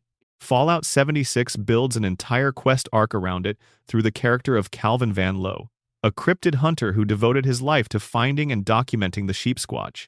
His journals and terminal entries, scattered through the locations associated with his research, form a portrait of obsession that the game treats with the specific sympathy it reserves for people who commit fully to something that may not be real and discover, sometimes, that it is. The Flatwoods monster is the one that feels most genuinely alien in both the cultural sense and the potentially literal sense. Based on an incident in Flatwoods, West Virginia, in September 1952, where several witnesses reported seeing a large, dark, apparently floating figure with glowing green eyes near a site where a bright object had been observed falling from the sky, the Flatwoods monster occupies a different category from the other Appalachian cryptids. It doesn't fit the profile of a mutated animal or an unusually large known creature. The descriptions, even allowing for the full range of distortion that human perception undergoes in frightening circumstances at night, don't correspond neatly to any terrestrial fauna. Fallout 76's version of the Flatwoods monster looks genuinely alien. It moves differently. It behaves differently. The game doesn't confirm alien origin, but it also doesn't offer the alternative scientific explanation it provides for the Grafton monster or the Mothman. It leaves the Flatwoods monster in a category that the game's scientific framework doesn't fill, which is either an oversight or a very deliberate choice. A West Virginia historian named David Sibre, interviewed by GamesRadar in 2018 about Fallout 76's creature design, expressed hope that the Mothman in the game would reflect the benevolent aspect of the folkloric figure, noting that in the original accounts, the creature attacked no one and appeared as a kind of harbinger to warn of coming disaster. The development team listened to some degree. The wise Mothman variants in the game are non-aggressive and observational. Whether they're warning of anything is never established, but the possibility is left open. The most interesting thing Fallout 76 does with its cryptid roster is structural rather than content-related. The game is set 25 years after the bombs fell, in a world with no established human civilization to speak of, in a region that the Great War hit but didn't entirely scour. In that world, the cryptids haven't moved in. They were already there. Or they were made there, in laboratories that are now ruins, using experiments that nobody survived to document completely. They have had 25 years to establish themselves in a landscape that no human community has yet fully reclaimed. They are not visitors to a human world. They are residents of a world that humans briefly occupied and then left. The Mothman nests in power plants. The Grafton monster patrols the ruins of its namesake town. The sheep squatch occupies highland territory. They are doing what living things do in the absence of the pressures that used to constrain them. They are settling in. They are establishing territories. They are building whatever passes for civilization in their category of being. And the vault dwellers who emerge into this world in 2102, looking for a place to rebuild, are the newcomers, the ones who will have to negotiate with whatever has moved into the hills and decided that the hills are theirs now. Section 10. Things without answers, the encounters. Nobody can fully explain. The Fallout series has accumulated a category of strangeness over the years that doesn't fit neatly into any of the frameworks the games use to explain their unusual phenomena. These aren't the mysteries with suggestive evidence pointing toward an answer that the game withholds. These are the ones where the evidence itself is incomplete, or absent, or contradictory, or where the explanation the game provides doesn't quite cover everything it's supposed to. The Firelance event in Fallout 3 is the first of these that most players encounter, usually by accident, and it is bizarre in a way that the game never bothers to contextualize. While wandering anywhere in the capital wasteland, players may suddenly hear an explosion in the sky above them. Looking up, they'll see something streak overhead, trailing a distinctive vapor that doesn't match anything in the capital wasteland's usual atmospheric conditions. Alien blaster ammunition begins raining down over a wide area of ground, scattered across the terrain as if dropped from a significant altitude. There is no crash site. There is no alien ship to investigate. There is no dead alien pilot to find. There is no emergency radio broadcast, no quest trigger, no NPC dialogue addressing what just happened. Just the ammunition, scattered on the ground, and the empty sky above. The event is random. It can occur on any playthrough, or never occur at all, with no apparent correlation to any player action or any point in the main questline. The Fallout 3 game guide acknowledges the event exists but provides no information about what it means. No developer involved with Fallout 3 has given a definitive explanation. The most rational inference, given what the series establishes about the Zetans, is that a Zetan craft was passing over the capital wasteland and suffered some form of failure that caused it to jettison material or explode in a way that scattered cargo over the region. But this doesn't explain why the event happens at seemingly random points in the playthrough rather than at a fixed location and time. It doesn't explain why there's no wreckage. It doesn't explain what the ship was doing over the capital wasteland in the first place. The Mothership Zeta DLC, which involves an abduction by a Zetan craft, gives you a context for alien activity in the region, but the Firelance event's relationship to that context is never established. The crashed UFO in Fallout 4 provides more to work with but resolves less. After reaching level 20, the player character can hear an aircraft passing overhead and watch it crash in the distance. Following the trail to the east of Oberlin Station reveals a Z-10 recon craft half buried in the ground and, in a cave beneath the crash site, the alien pilot. Wounded, unable to communicate, dying. You can take its weapon and leave. The pilot dies. The ship sits in the Commonwealth. Why was this craft in the Commonwealth? The Zetans have been documented abducting humans for study since before the Great War. Are they still doing this 200 years after the bombs? The Mothership Zeta DLC in Fallout 3 established that Zetans have been collecting specimens from Earth for millennia, suggesting that the project is very long-term and not particularly disrupted by nuclear war. But the crashed craft's presence in the Commonwealth, its intended activity, the fate of any specimens it might have been carrying, all of this is left entirely without documentation. The game's companion characters, when brought to the crash site, have individual reactions that acknowledge what they're seeing without explaining it. They recognize a crashed alien spacecraft and they have opinions about that. And then you all move on. In Fallout New Vegas, if you have the Wild Wasteland trait selected at character creation, you can find a hovering alien craft damaged on a promontory north of the Horowitz farmstead, accompanied by 3 aliens at the base, including a captain who carries a unique alien blaster. This encounter exists only with the Wild Wasteland trait, which is the game's mechanism for acknowledging that some content is deliberately weird, but the aliens themselves behave exactly like real enemies with real weapons and real loot. They're not flagged as hallucinations. They're not presented as figments. They're just there, for players who selected the right trait, in a part of the map most players don't visit often. Whether the Wild Wasteland encounter is canon in the sense of representing something that actually happened in the Fallout universe, or whether it exists in a different register that the trait selection invokes, is something the game's designers have never specified with certainty. The community generally treats it as its own category, canon adjacent but not fully integrated into the continuity. The ghost sightings in and around Goodsprings Cemetery in Fallout New Vegas are the most debated, unexplained occurrence in that game. Players have documented encounters with visual anomalies in the cemetery that don't match any of the game's documented enemies, NPCs, or atmospheric effects.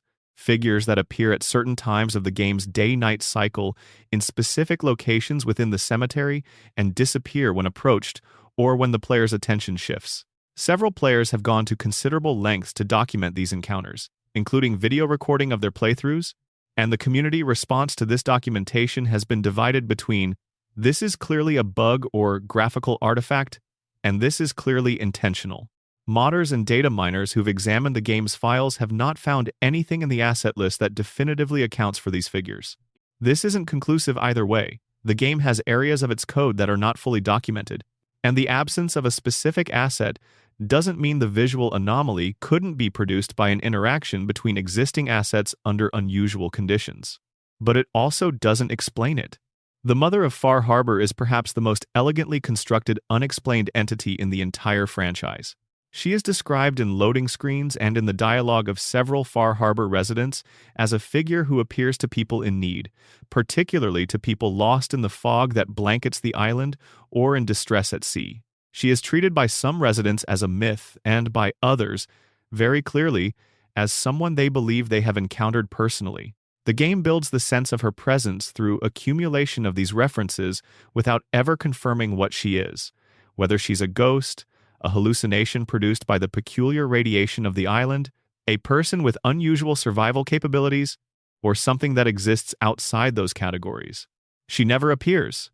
She is described, believed in, dismissed, debated, and she does not appear on screen. This is the specific technique the franchise uses most effectively for its most powerful mysteries. The thing that everyone has heard about and some people have experienced and nobody can confirm, presented through the testimony of people whose reliability the player cannot fully establish, described through language that could fit multiple explanatory frameworks without committing to any of them.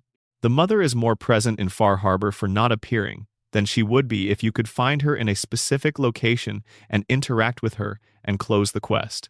The Morse code hidden in Fallout 4's ambient cave sound file Ambient 2.1 is one of the more recently documented strange details in the series. Players who have analyzed the audio file outside the game, through spectrogram and decoding analysis, have found what appears to be Morse code encoding the word behind, not danger or leave, or any other obvious warning, just the single word behind. The cave sound file plays during the game's cave exploration sequences, triggered by a mood system that the game uses to generate atmospheric audio based on how long the player has been in dark, enclosed spaces. The studio has not publicly addressed this discovery. Whether it's an intentional Easter egg placed by an audio designer or an audio artifact that happens to produce Morse-legible patterns through coincidence is unknown. But its existence was documented and verified by multiple independent analyses, and the Fallout community's response to it was the community doing what it always does, taking it seriously, treating it as a deliberate creative choice, and developing theories about what it means for the game's larger mythology. The specific implications of the word behind in the context of a cave sound designed to play when the game has decided you've been in the dark long enough to be psychologically primed for fear are, to put it simply, very effective. Section 11. What the timeline doesn't document. The Fallout franchise is, at its best, a series of games built on the principle that the world is larger than what you can see of it. The maps have edges, the quests have endings, the characters die or live, and eventually the game concludes. But the world the games inhabit extends in every direction beyond what any single playthrough can explore, and the franchise's mythology extends backward and forward in time beyond what any of the games document. There are gaps in the Fallout timeline that the series has maintained for decades, not because the developers haven't thought about what fills them, but because leaving them empty is more useful than filling them. Some of these gaps are factual, periods of post-war history between the game's settings where events happened that shaped the world the later games inhabit, but that no game depicts directly. Some of them are conceptual, aspects of the universe's fundamental strangeness that the games gesture at without ever fully mapping. The period between Fallout 76 in 2102 and Fallout 1 in 2161 is 59 years of American history that exists only in the implications of what the later games reveal. By 2161, when the Vault Dweller emerges into the California wasteland, the basic social structures of the post-war world are already established. There are communities, there are factions with histories, there are trade routes and conflicts and accumulated grievances between groups that took decades to develop. All of that happened in the 59-year gap, in the period between Vault 76's emergence and the events of the original game, and none of it is directly depicted. What that world looked like in those first decades, when the survivors were still people who personally remembered the pre-war world and were trying to rebuild with that memory both helping and hindering them, is something the franchise has never shown. The specific psychology of being someone who remembers before, who has a living internal reference point for what things were supposed to look like and feel like, trying to rebuild in conditions that make any resemblance to that reference point actively dangerous, is a period of profound human transformation that would be extraordinary to explore, and that the franchise has left entirely undocumented. The Children of Adam represent one of the franchise's most persistent unanswered questions, not about their current ideology or their practices, which are documented extensively across the games, but about their origin. Someone founded this religious movement. Someone was the first person to articulate the theology of fission as sacred, to develop the liturgical language around nuclear radiation as the touch of a divine being called the atom. Someone built the first community around this belief, established the first rituals, created the framework that was coherent enough and emotionally compelling enough to persist across 2 centuries and multiple game settings in multiple regions of America. That person, or those people, must have been survivors of the war. Must have been people who watched the bombs fall and looked at the devastation and found in it not catastrophe but revelation. What they experienced that transformed the ending of the world into the beginning of a religious practice is never documented. The children of Adam in every game are already an established institution, with history and internal dispute and generations of tradition behind them. Their beginning is simply not there. The Enclave's pre-war history, similarly, exists in the series as a series of implications and fragments rather than a coherent, documented narrative. The organization presents itself as the continuation of the pre-war United States government, but the specific transformation from the federal government to the Enclave, the point at which the shadow government stopped being a contingency plan and became the primary organizational identity, is never shown.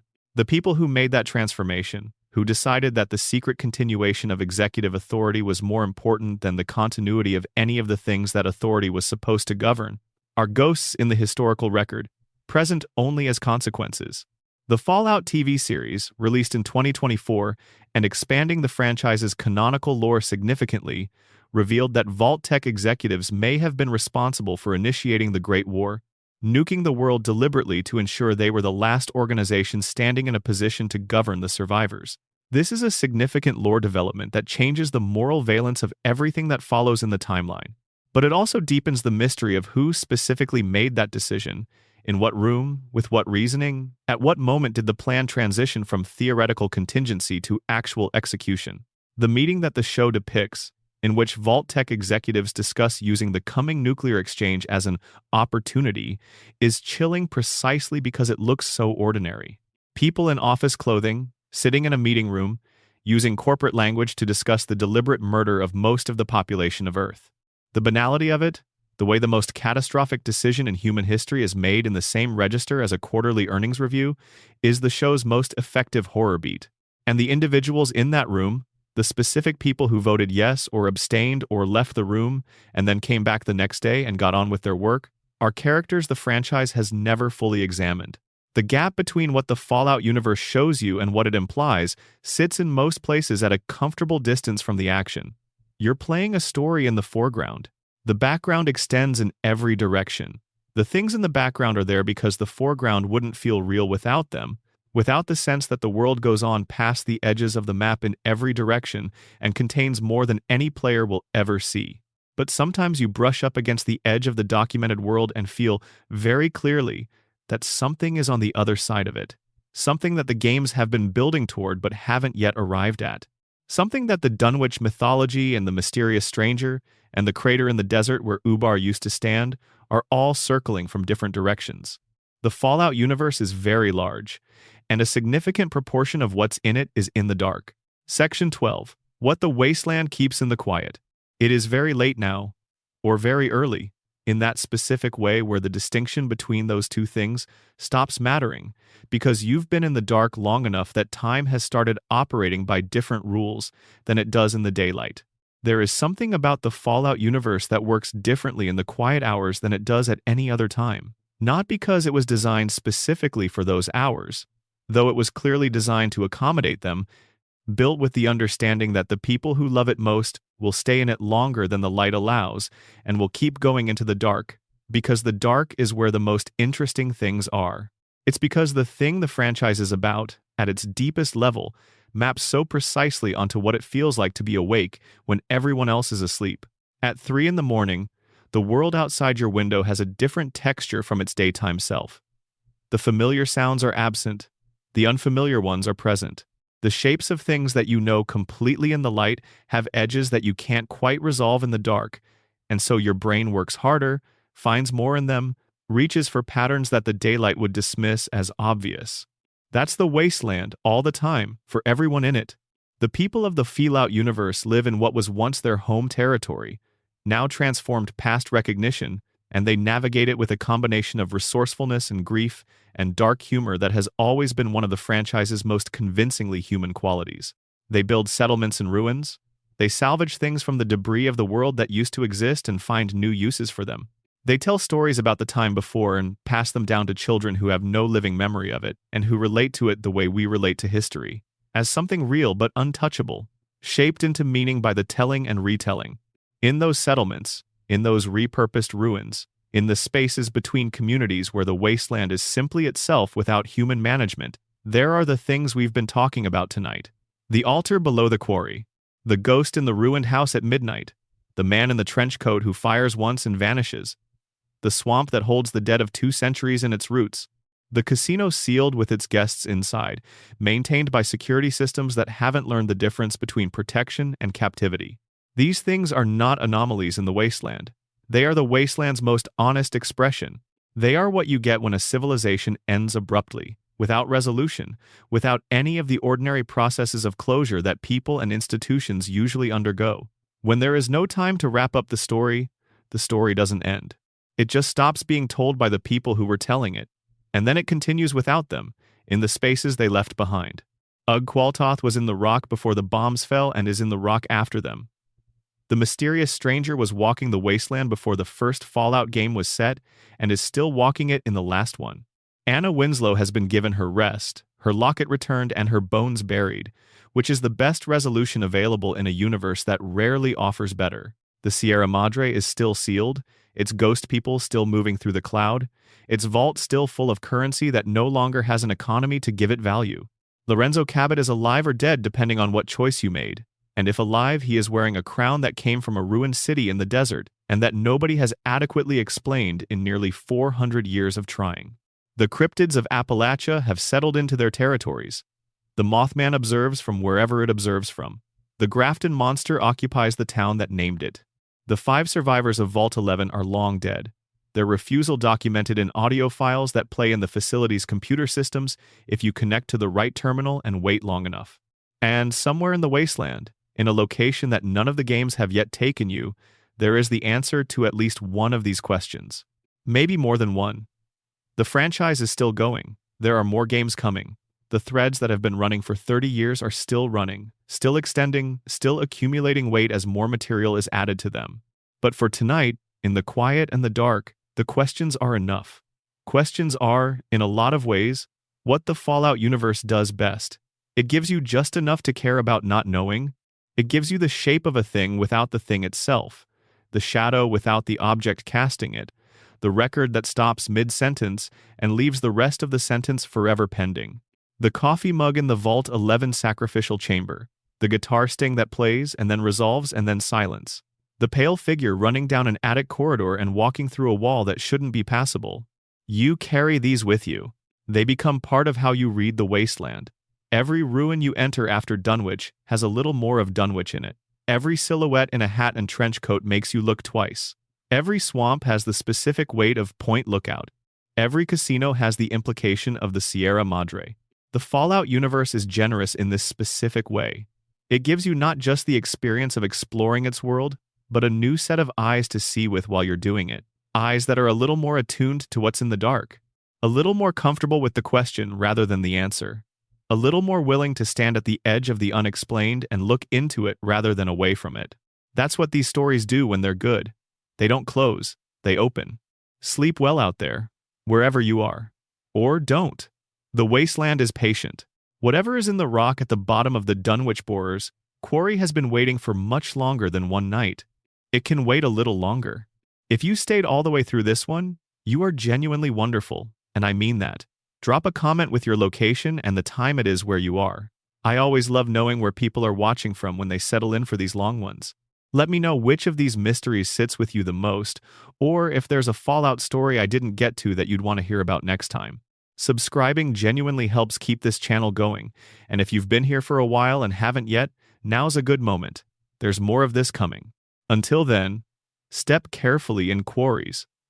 Don't pick up weapons from the sky without asking what dropped them. And if a man in a trench coat fires one shot for you and disappears before you can thank him, maybe just let him go. Good night. End of script. Extended section. Deeper into Dunwich. The architecture of worship. There's a dimension to the Dunwich mythology that requires stepping back from the individual locations and thinking about the corporate structure built around them. Because the more you look at how the Dunwich Borers LLC operated, the more the business itself becomes the horror. Consider what it takes to build a corporation as a front for an occult project. You need capital. You need a legitimate revenue stream that satisfies investors and regulatory bodies.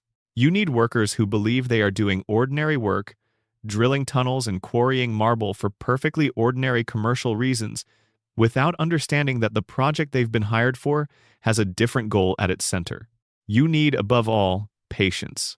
The kind of patience that spans not just individual human lifetimes, but institutional generations. The patience of an organization that understands it is working towards something that might take longer than any one generation's working life to achieve. The Dunwich Borers LLC had all of these. Their drill bits and acoustic drilling systems were genuinely useful products with genuine commercial customers. Their marble quarry in Massachusetts produced genuine marble that went into genuine buildings. The business was real. The revenue was real. The pension plans and the quarterly filings and the insurance policies were all real, because making them real was the only way to make the cover story robust enough to hold for as long as the project required. What the company was actually paying for, at the executive level, was excavation. The kind of excavation that doesn't appear in any shareholder report. The kind that happens at hours when the day shift has gone home and the site is secured, in areas of the quarry or the basement of the Washington building that are kept locked and kept unexplained to the workers who don't need to know. Richard Dunwich, who owned the company and shared its obsession with his sister Constance Blackhall, was presumably not the first in his lineage to understand what the family was working toward. The connection between the Dunwich family's occult practices and the lineage of the Blackhall family, documented in Point Lookout's questline, suggests that the knowledge was inherited, that it came down through generations, refined and extended as each new generation added what they'd learned to what they'd been taught. The books in Blackhall Manor, the Criv Beckney itself. These are not documents assembled by one person in one lifetime. They're the product of an inherited project, the kind of thing that requires institutional memory to maintain. What the Dunwich family was working toward, across their multi-generational project of excavation and ritual, was contact. The obelisks they uncovered and the altars they found beneath them were not decorative. They were functional, in the same way that a radio antenna is functional. By creating conditions under which a signal can be received and understood, the altars are functional. They create conditions under which whatever Ugg Qualtoth is can be contacted, or can contact you, or can make its presence known to the people in proximity who have the right combination of proximity and preparation, and, possibly, the right amount of fear. The workers in the quarry who began hearing voices and seeing things and breaking down documented this process from the outside, without the context that would have allowed them to understand what was happening to them.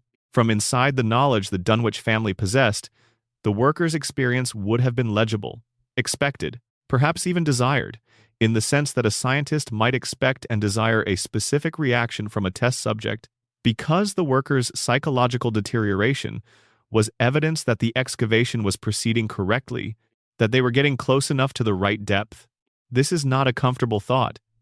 It means the workers were not unfortunate bystanders caught up in something they couldn't have anticipated.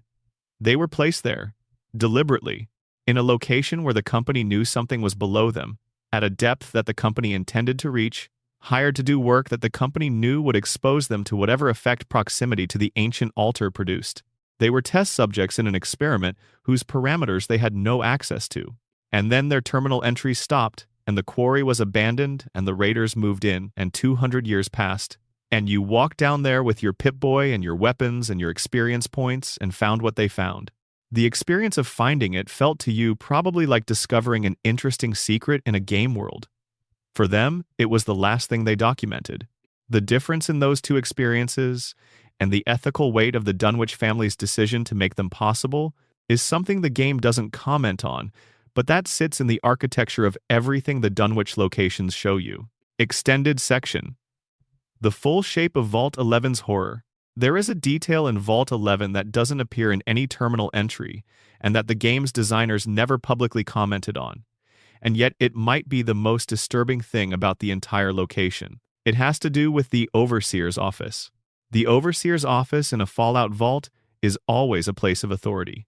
It's the room from which the vault is administered, where the records are kept, where the policies are made and the decisions that affect the entire population are enacted.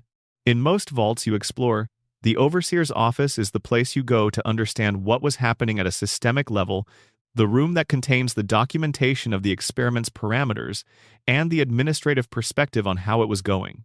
In Vault 11, the overseer's office contains the records of administrations that knew, from the moment they took the position, that they were going to die. Every record in that office was created by someone who had already accepted that their role would eventually end with their execution.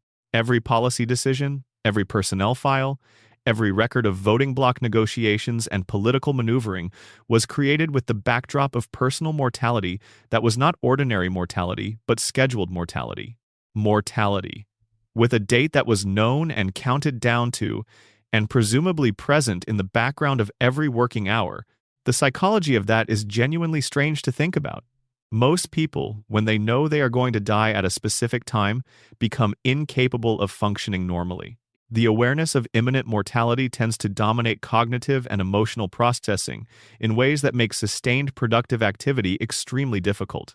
And yet the overseer's office in Vault 11 contains evidence of sustained productive activity, of administrators who did the work of governing a vault population while knowing, for the duration of their term, exactly how their term would end. Some of them may have held the position willingly, as a form of sacrifice for the community's good. Some may have been coerced. Some may have genuinely believed the sacrifice was necessary and accepted the role as a kind of civic duty. The range of motivations documented in the terminal entries suggests that the overseers of Vault 11 were not a monolithic group with a single relationship to their situation. They were individuals, in an impossible situation, doing what individuals do, finding whatever framework allows them to continue. The most functional framework, ironically, may have been denial. The ability to work steadily and effectively toward goals that extend past your own projected lifespan requires some mechanism for not being consumed by the knowledge of that lifespan's end. The overseers of Vault 11 who left the most coherent terminal records, who documented the vault's operations in the most organized and thorough way, may have been the ones who were best at not thinking about the thing that was coming, who were able to compartmentalize so effectively that the governance work and the death sentence existed in separate mental spaces that only merged at the end. That compartmentalization, that functional separation of self-preservation instinct from daily activity, is what the voting blocs exploited. By making the selection of the sacrifice a political process, by creating the appearance of agency and negotiation around who would be chosen, the system gave every participant something to do other than confront the horror of what they were part of. You didn't have to think about the sacrifice if you were thinking about the next election cycle. You didn't have to think about your own mortality if you were thinking about who to endorse and what leverage to use and what your bloc needed from the administration currently in power. Vault-Tec understood this. The experiment was not just about whether people would sacrifice one of their number to survive. It was about how elaborate a social structure they would build around that sacrifice to make it feel like something other than what it was. The political blocs, the elections, the coalition, the rules and procedures and formal processes, all of it was behavior that Vault-Tec was observing, measuring, recording. The specific forms of denial and institutional complexity that a closed population will construct around a known horror are, presumably, the data that Vault-Tec was actually collecting. What Vault-Tec planned to do with that data, what the experiment was designed to inform beyond its own operation, is not documented in any terminal entry that has survived.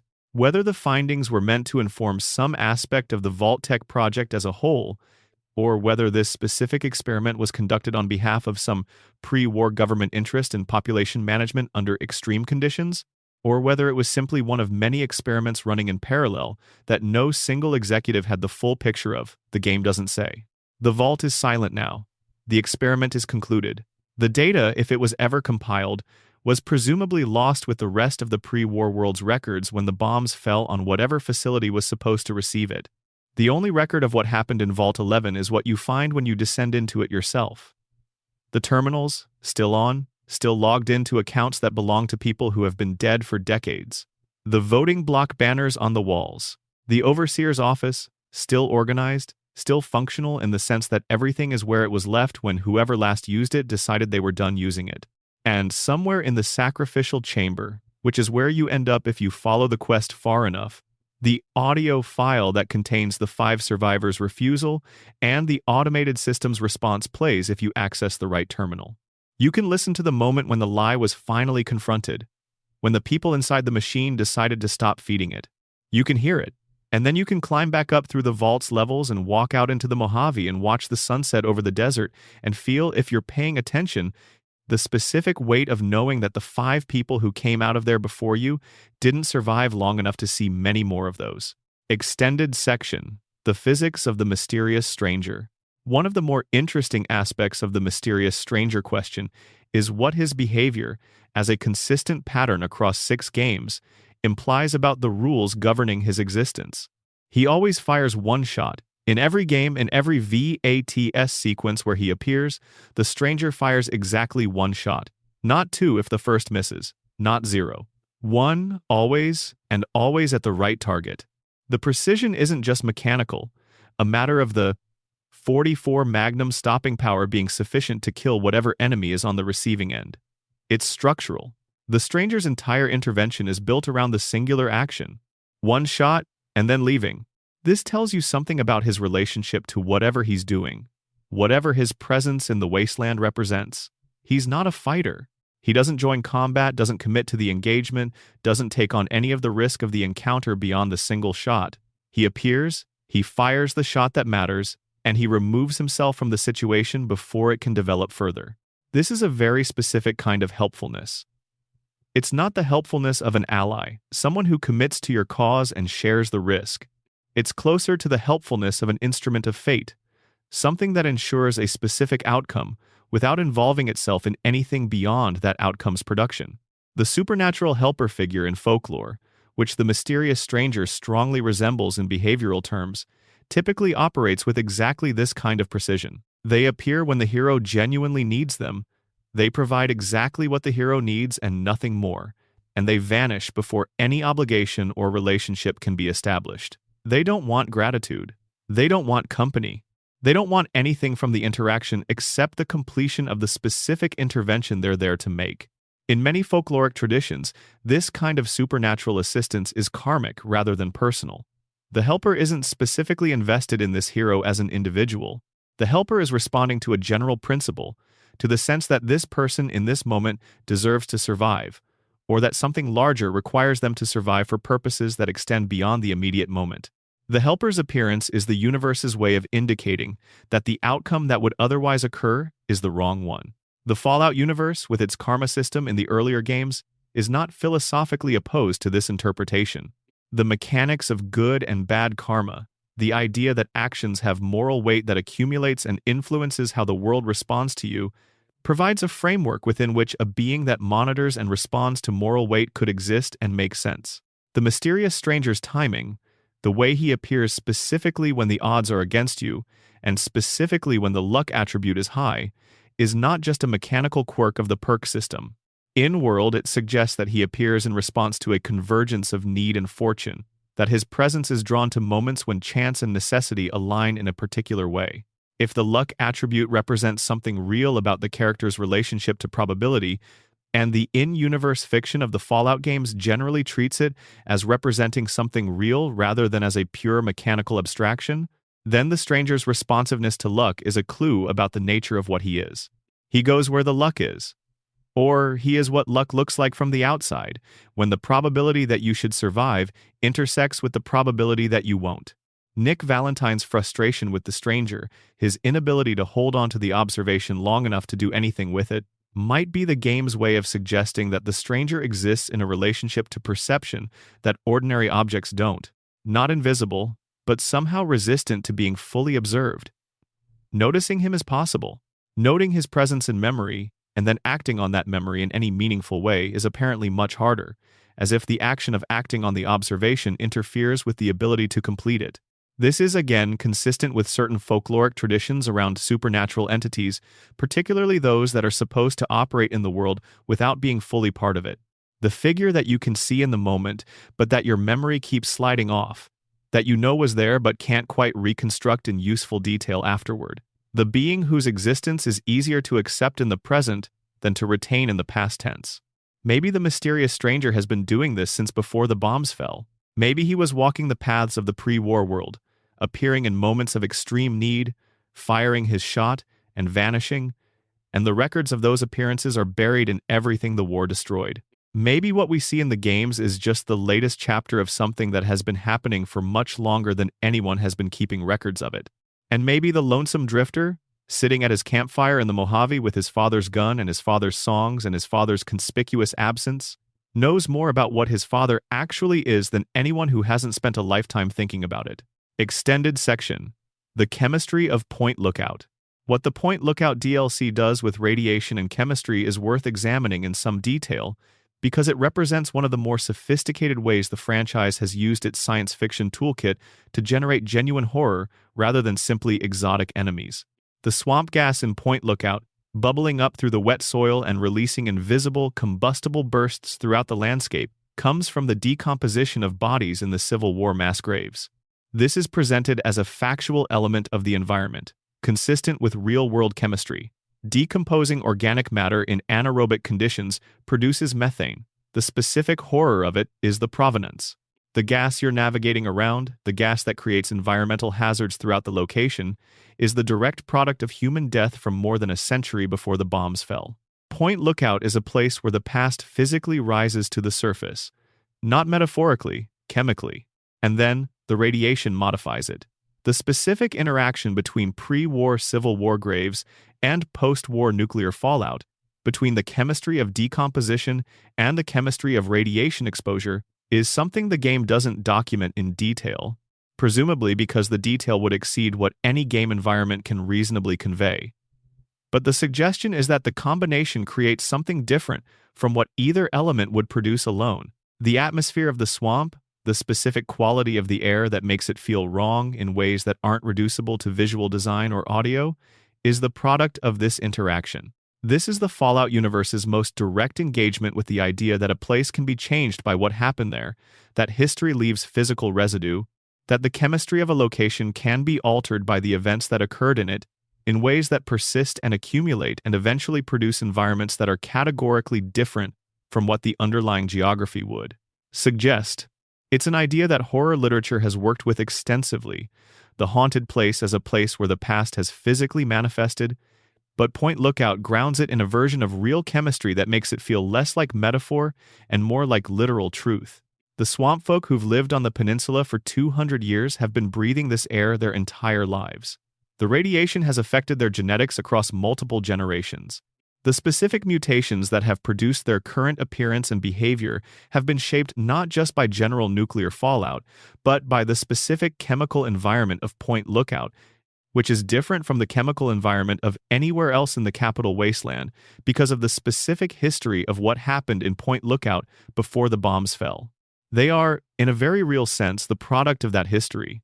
The Civil War deaths that are producing the methane, the Confederate prisoners whose graves were never properly marked or mourned, have been physiologically incorporated into the lineage of the people who lived above those graves through 2 centuries of environmental exposure. The dead and the living have been, quite literally, interacting the entire time. This isn't something the game states explicitly. It's something you can construct from the pieces the game gives you. The methane source, the swamp folk's mutations, the specific character of Point Lookout's atmosphere. But when you put those pieces together, the horror of the swamp folk becomes a different kind of horror from the simple mutation-based horror of most Fallout enemies. It becomes the horror of consequence, of an unresolved history reaching forward through biology and chemistry to shape the people living in its aftermath. The Civil War prisoners didn't just die at Point Lookout. They became part of it. Their decomposition became the chemistry of the air. Their chemistry became the environment that shaped the people who were born in that air across generations. And the people who were shaped by that environment were, in turn, shaped by the specific quality of wildness and alienness that comes from living in a place where 2 centuries of compounding environmental strangeness have been the only context for an entire community's existence. Point Lookout is, in its deepest structure, a story about what unresolved history does to a place and to the people in it.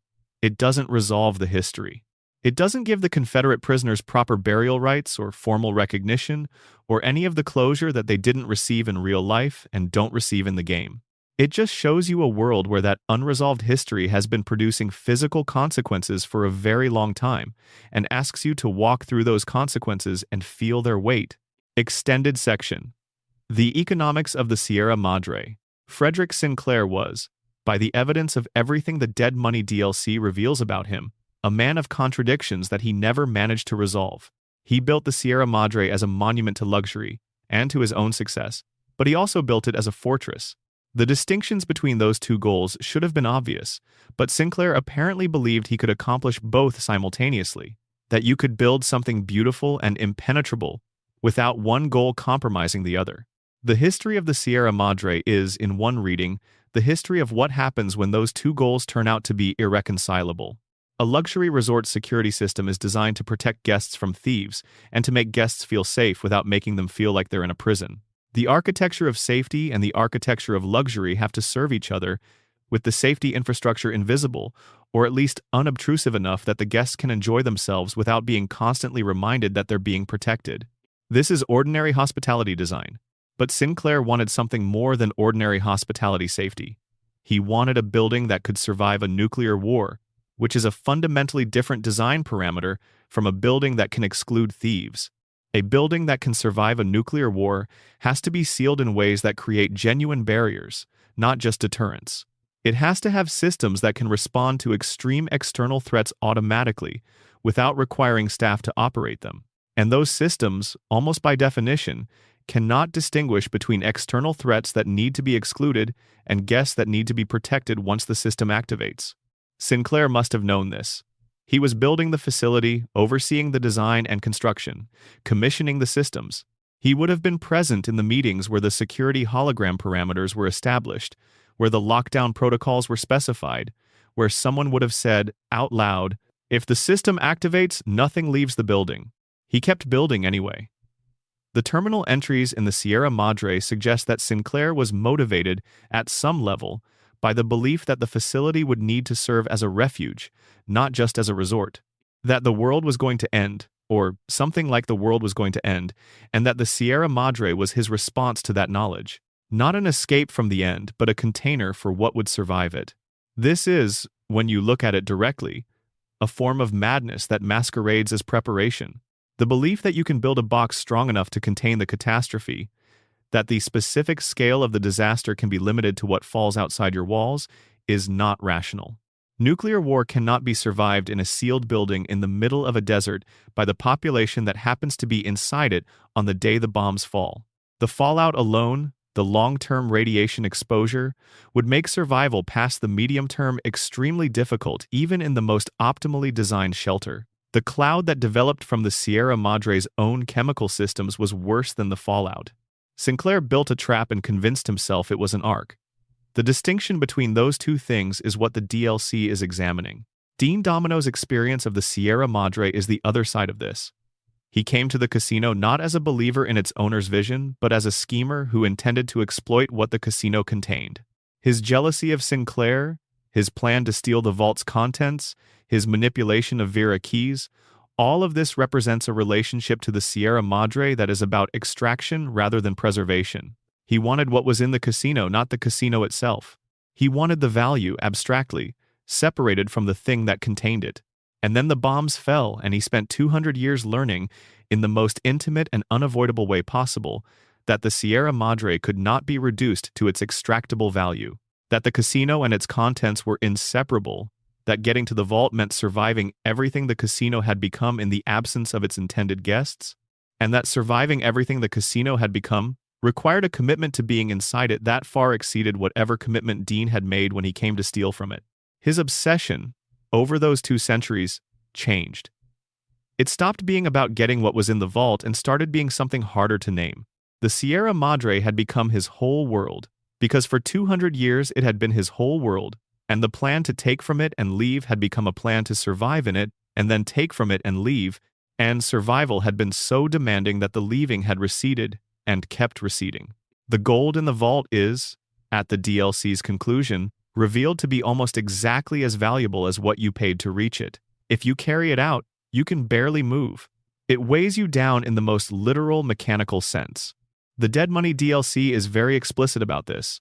You can leave with the gold, but only if you're willing to accept the cost of carrying it. The treasure that everyone sacrificed everything for is real, and it will kill you if you try to take it all. Let go. the DLC says, in its loading screens and its companion dialogue and its final confrontation with Elijah. Let go.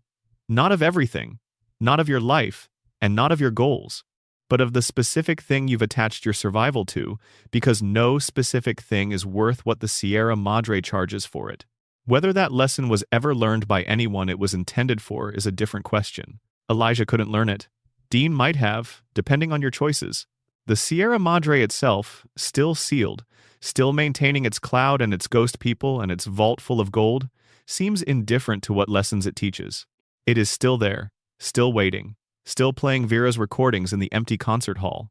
Extended section what Lorenzo Cabot found in the desert. The city of Ubar appears in ancient texts from multiple traditions. The Quran mentions it, Arabic scholars from the medieval period reference it. Bedouin oral tradition maintains stories about it across generations in the empty quarter, where the physical terrain made the possibility of a buried city theoretically consistent with the geography. In the real world, the discovery in the early 1990s of possible Ubar ruins in Oman using satellite imagery was considered a significant archaeological event, though the identification remains contested among scholars. In the Fallout universe, the question of what Ubar was is considerably more expansive than in the real world, because the Fallout universe allows for the possibility that things the historical record treats as legends are sometimes real, and that real things can be more extraordinary than the legends about them. Lorenzo Cabot found a ruined city in the Rub al-Khali in 1894. The city matched the descriptions of Ubar, and it contained an artifact that doesn't fit any known technological or cultural tradition from any period of human history. The combination of these two facts, the confirmed ancient city and the inexplicably advanced artifact, implies something that the Fallout universe's scientific rationalism struggles to fully accommodate. What civilization made the artifact? Not Ubar itself, necessarily. Ubar, as described, even in the most generous reading of the ancient sources, doesn't have the technological profile required to produce what Lorenzo found. The city, as described, is a center of trade, of regional wealth, of ancient cultural achievement. It's not described as a technological civilization in the sense that the artifact requires a technological civilization to explain it. The artifact either predates Ubar, discovered by Ubar's founders and preserved in their most sacred precinct, or it postdates Ubar, placed in the ruins after the city's fall by someone or something else. The second option, something or someone placing the artifact in Ubar's ruins after the city's fall, has implications that the Fallout universe's alien presence makes plausible. The Zetans have been on Earth for millennia. They have a documented history of collecting specimens from Earth and storing them on their ships. The placement of an artifact in an ancient ruined city, an artifact that produces specific effects in the humans who come into contact with it, is the kind of thing that the Zetans' documented behavior, which involves long-term study of human biology and psychology, could explain. If the crown was placed there by the Zetans, then Lorenzo finding it was not an accident of archaeological persistence.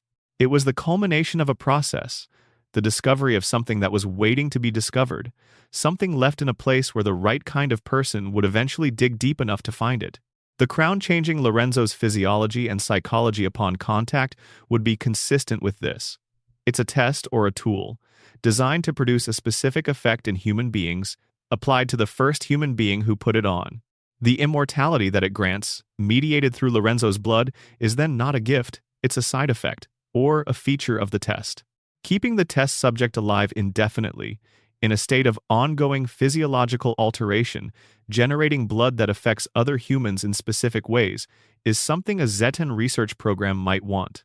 Jack Cabot's decades of study of the artifact, his development of the serum from Lorenzo's blood, his maintenance of the family's longevity through that serum, all of this has been generating data about how the artifact's effects propagate through biological systems.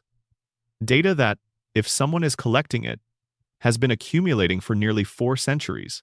This is speculative. The game doesn't confirm it. But the convergence of the Zetan presence in the Fallout universe's history with the specific inexplicability of Lorenzo's crown makes it a theory that fits the available evidence better than the alternatives. And if it's true, then Jack Cabot's research has been less an independent scientific inquiry than a contribution to a much larger project that he has no knowledge of. He's been doing exactly what whoever placed the artifact wanted someone to do, keeping the test subject alive, studying the effects, generating data, Maintaining conditions for the experiment to continue? The basement of Parsons State Insane Asylum is very specifically designed. The Abramelin field generators, the specialized containment systems, the level of technical investment required to maintain those systems across 2 centuries, all of it far exceeds what a simple institutional containment cell would require. Jack built what he built because the situation genuinely required it, because Lorenzo's capabilities are genuinely extraordinary, because keeping him contained genuinely requires extraordinary measures.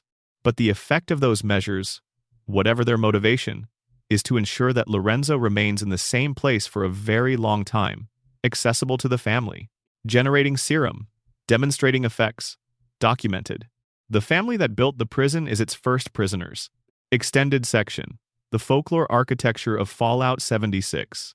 There is something that Bethesda did with Fallout 76 that doesn't always get full credit, which is that they engaged with the West Virginia folklore they were drawing from with a seriousness that goes beyond aesthetic borrowing.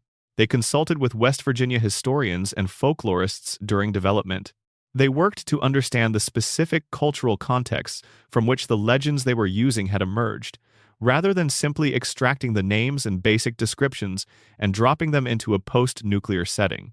The interview that Games Radar conducted with David Sibrey of the West Virginia Encyclopedia in 2018 before the game's release is instructive in this regard. Sibrey, who knows the Mothman story as a local historian rather than as a fan of the game, noted that the folkloric Mothman attacked no one and appeared as a kind of harbinger to warn of coming disaster. He expressed hope that the game would capture this quality, that it would treat the creature as something with a role, rather than simply as an enemy. The game's designers were responsive enough to this concern that the wise Mothman variants, the non-aggressive observational forms of the creature, were included in the final design. This kind of engagement with the source material produces a different relationship between the game's content and the folklore it draws from than the purely extractive approach would. When you encounter the Mothman in Fallout 76, you're not encountering Bethesda's invention of a post-nuclear winged monster. You're encountering a version of something that the people of West Virginia have been telling stories about for decades. Stories that are grounded in specific places and specific community experiences, stories that have meaning within the culture that produced them. The game's Mothman carries that weight, even when the game's fiction gives it a different origin than the folklore does. The Grafton monster carries similar weight, even though the real-world legend is less internationally famous. Robert Cockrell's 1964 sighting in Grafton was a local event that produced local stories, and those stories shaped the community's understanding of the area around Grafton for decades afterward. When Fallout 76 includes the Grafton monster as a creature you can encounter in the ruins of Grafton itself, it's placing the legend back in the geography that produced it, which is a kind of respect for the specificity of where folklore comes from. The broader point is that West Virginia's folklore tradition, its particular collection of cryptids and hauntings and strange encounters, is not random. It's produced by specific things about the geography and history and culture of the state, by the way the mountains create isolated communities, by the economic and social pressures that shape what people look for in stories, by the particular quality of landscape that encourages the belief that things can exist in the hills that you haven't encountered and can't fully explain. Fallout 76's post-nuclear Appalachia, where the isolation that always characterized the region has been deepened by the total collapse of external connection, is a version of that landscape taken to an extreme. The cryptids didn't appear because the bombs fell. They were always in the hills. Or they were always in the stories about the hills, which in the Fallout universe sometimes amounts to the same thing. The Flatwoods monster in particular seems to have emerged from a moment of genuine collective disorientation in a small community in 1952. The witnesses to the Flatwoods incident describe something that doesn't fit any framework they had available to them at the time. They were residents of a small West Virginia town in the early years of the Cold War and the early years of the Atomic Age, both of which had produced a cultural atmosphere in which the impossible felt imminent in multiple directions simultaneously. The Korean War was in progress. The hydrogen bomb had just been tested. The world felt like it was on the edge of something vast and catastrophic, and in that atmosphere, a strange figure seen near an unusual light in the sky could be understood as evidence of just about anything. Fallout 76's Flatwoods monster doesn't resolve into an explanation that fits easily into the game's scientific framework. This is, I think, intentional. The Flatwoods incident generated uncertainty because the thing that was seen genuinely didn't fit available frameworks, and the game's version of the monster carries that uncertainty forward into the post-nuclear period.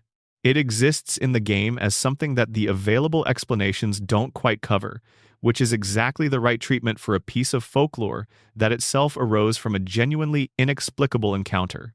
The cryptids of West Virginia, in the game and in the real world, are partly about what it feels like to live in a landscape that is larger and stranger than you are. Mountains that you can't see over, forests that you can't see through, rivers that go places you don't know.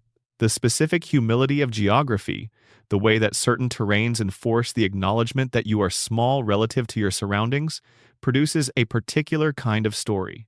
Stories about things that are bigger than you, things that know the territory better than you do, things that were there before you and will be there after you. Post-nuclear Appalachia is all of that, amplified. The landscape is the same. The forests are denser without human management. The mountains are unchanged. And the things in the hills have had 25 years without meaningful human presence to settle fully into whatever they have become. The vault dwellers who emerge into Fallout 76's world in 2102 are encountering a West Virginia that has reverted as much as it's changed. The human infrastructure is gone or ruined. The institutions are absent. The community structures that produced and sustained the folklore, the churches and the town halls and the families who passed the stories down, are gone. What remains is the landscape, and what the landscape contains, and the stories that whatever landscape dwellers remain have developed in the absence of the original storytelling tradition. The cryptids have, in a sense, inherited the narrative. The stories are no longer about things in the hills. They are the things in the hills, embodied and present, going about whatever it is that things in the hills go about. The folklore came true. The folklore became the world. End of extended sections. Extended section. The theology of the children of Adam and what radiation means. To understand the children of Adam properly, you have to resist the impulse to dismiss them as simply a post-nuclear death cult, which is how they're sometimes characterized in casual discussions of Fallout lore. They're considerably more interesting than that, and understanding what's interesting about them also illuminates something important about the Fallout universe's relationship to meaning. The children of Adam worship radiation. More specifically, they worship the nuclear reactions that produced the Great War's destruction as the expression of a divine will, as the act of a god they call Adam, who divided the world in order to create from it. Their theology has a creation story. In the moment of the nuclear exchange, Adam divided all things, and in that division, the potential for new worlds was revealed. The glow of radiation is not poison. It is sacred illumination. The transformation it produces in human bodies is not mutation. It is blessing, the mark of Adam's touch, the sign of ongoing participation in the divine process of division and creation. This theology is internally consistent. It has metaphysics, cosmology, ethics, ritual, and a clear relationship between the practices of daily life and the transcendent meaning those practices are supposed to embody. It is, in the sense that any religious tradition can be evaluated for internal coherence, a functional belief system. The people who hold it live within it, make decisions by reference to it, organize their communities around it, and find in it the framework that allows them to move through a world that would otherwise be an unstructured catastrophe. The horror of the children of Adam, from an outside perspective, is that their theology was built in response to something that was genuinely catastrophic, that it transformed the worst event in human history into sacred history, and that it did so effectively enough to sustain a multi-century tradition, with geographic spread across multiple game settings.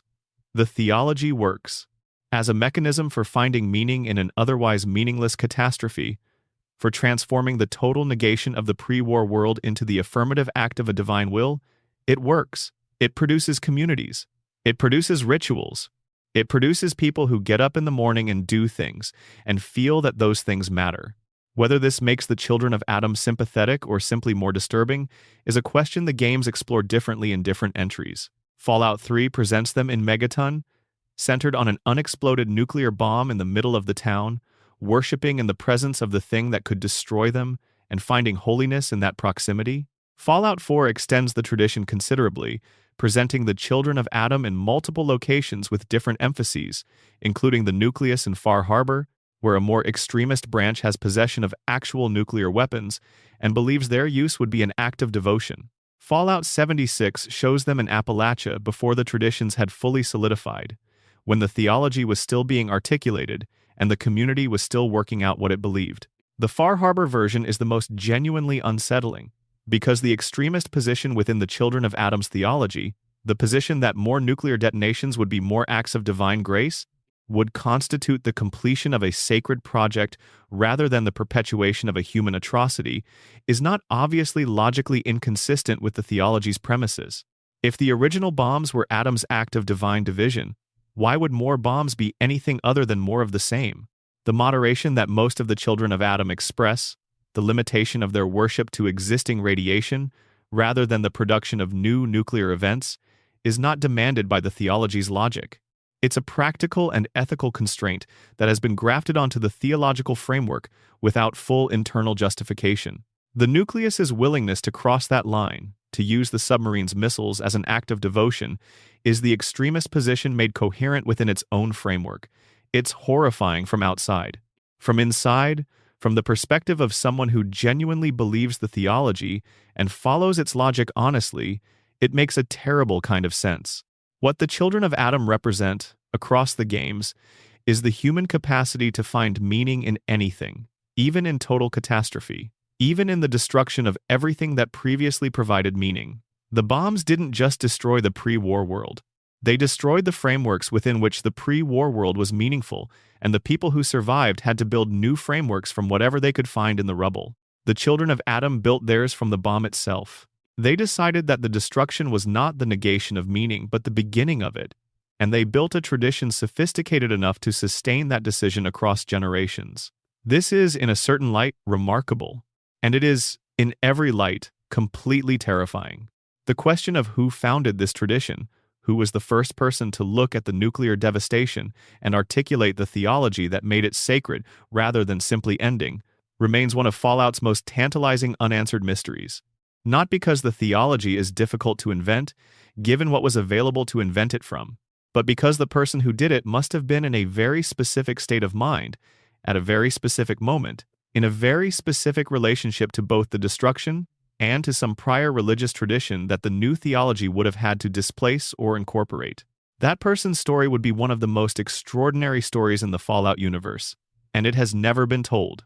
Extended section: The Weight of What the Wasteland Remembers. There's a concept in certain architectural and archaeological traditions about what places remember, not metaphorically. Specifically, the physical structure of a place, the materials it's made from, the geometry of its rooms and corridors, the distribution of objects within it. All of these constitute a kind of memory that persists when the people who created them are gone. When you find a skeleton in Fallout, you're finding the physical record of a person who died in that specific location, in a specific position, surrounded by specific objects. The skeleton is evidence. It's memory.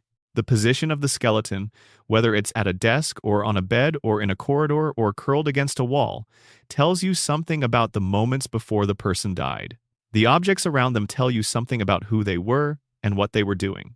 The room they're in tells you something about the structure they were part of and the role they played within it.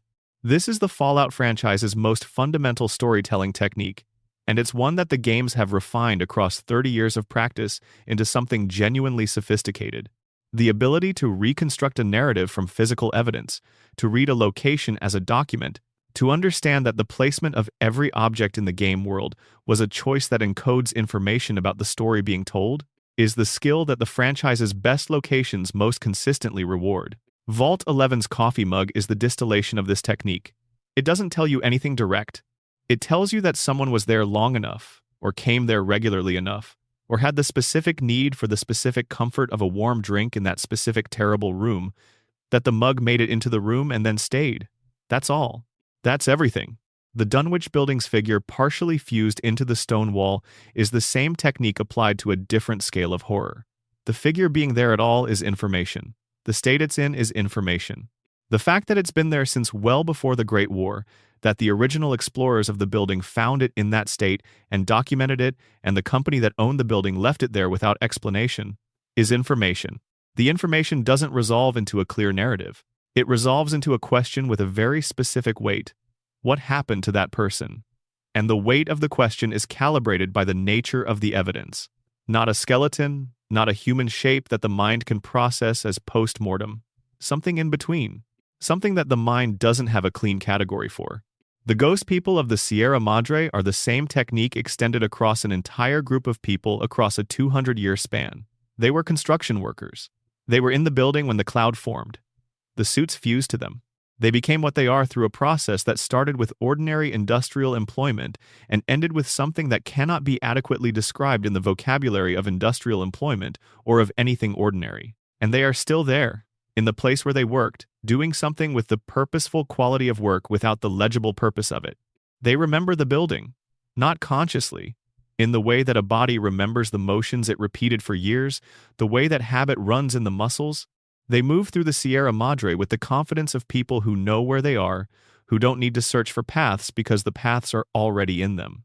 The building shaped them, over the decades and centuries of the cloud and the suits and the whatever process the cloud initiated in their physiology, and now they are the building's memory of the people who built it. These are not ghost stories in the conventional sense. They're stories about the material persistence of the past. About the way that things that happened leave physical residue that the present is built on top of. About the way that a building or a piece of land or a body carries within its physical structure the record of what was done to it. The Fallout universe is full of these records, full of places that are still, in some sense, in the process of whatever was happening to them when the bombs fell. The Sierra Madre was in the process of preparing for its grand opening.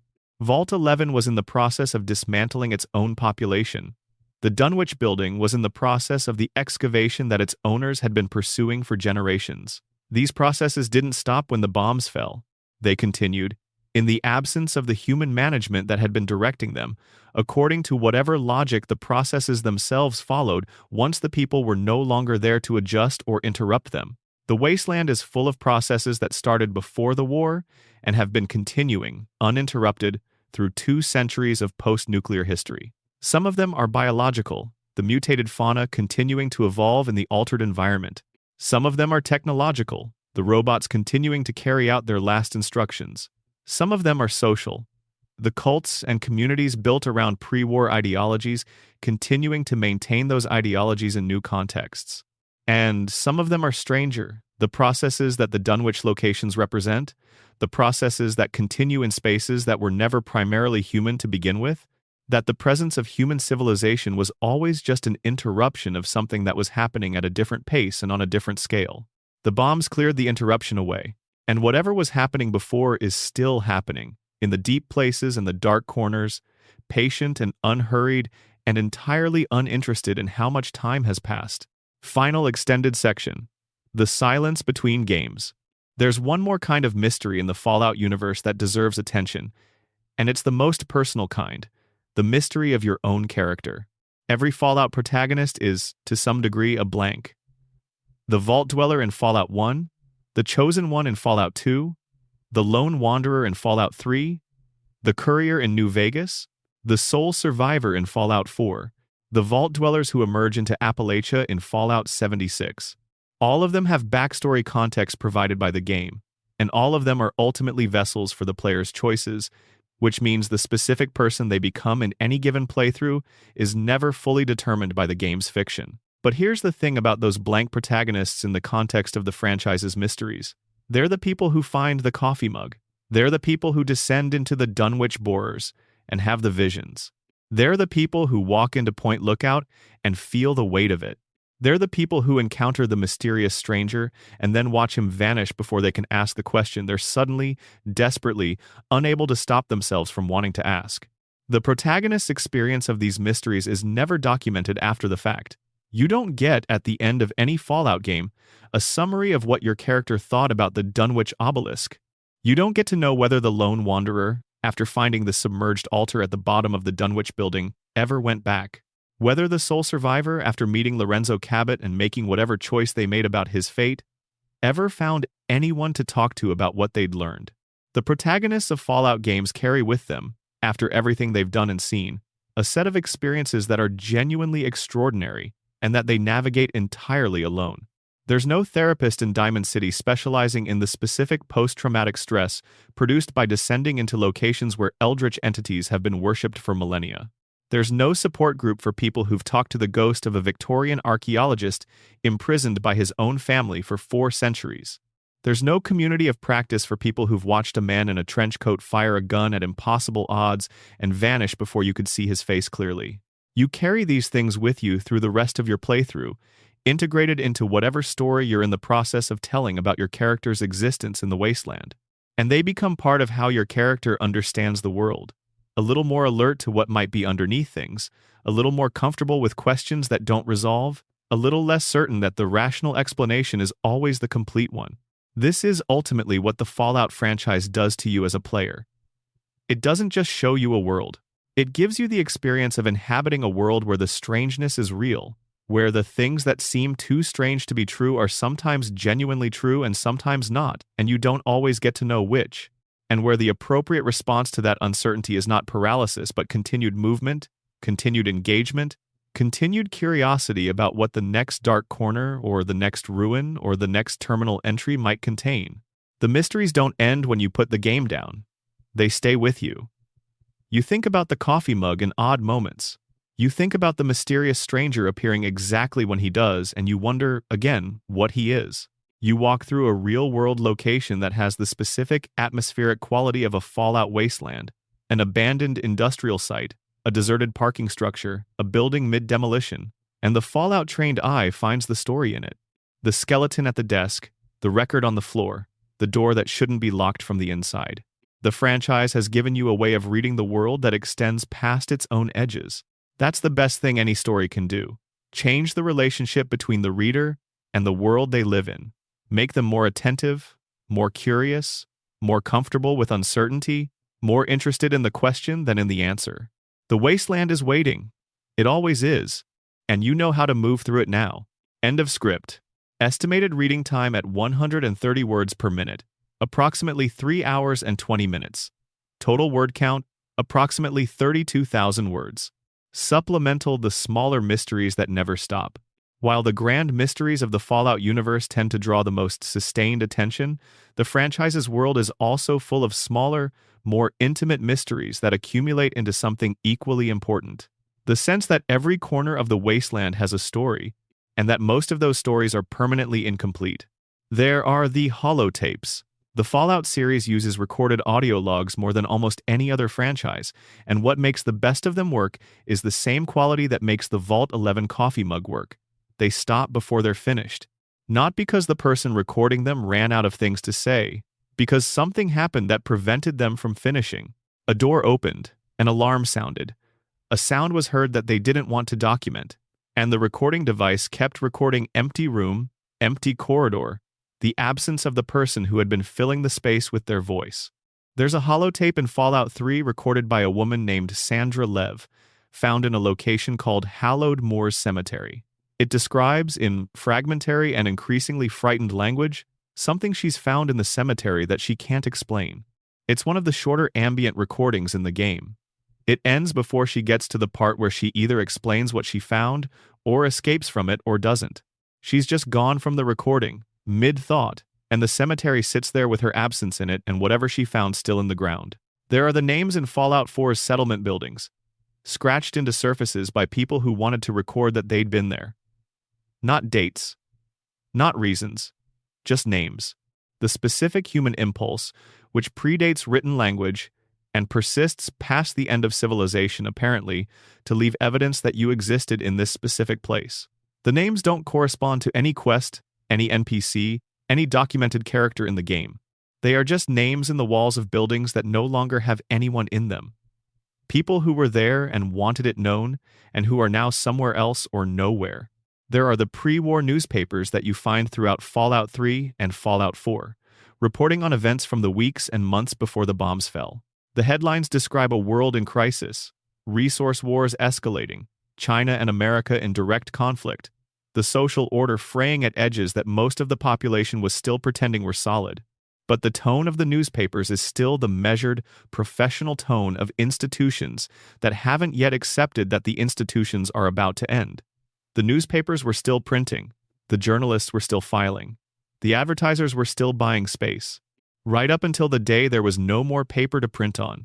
The specific tragedy of institutions continuing to function past the point where their function is relevant, of people continuing to do their jobs in the ordinary way as the world ends around those ordinary jobs, is something the Fallout franchise documents better than perhaps any other piece of fiction.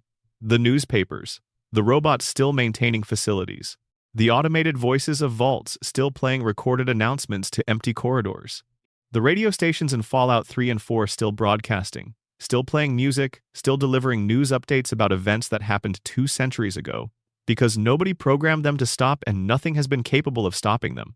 Galaxy News Radio in Fallout 3 is the most famous example.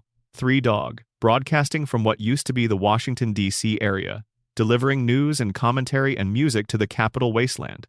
He's a human DJ, a survivor, actively maintaining the station, which makes him different from the purely automated continuations.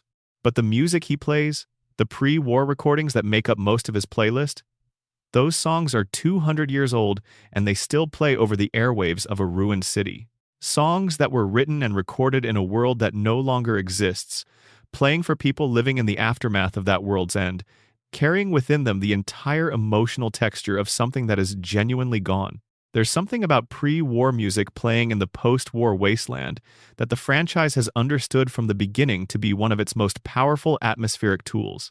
Not because the music is sad, though some of it is, because the music is normal.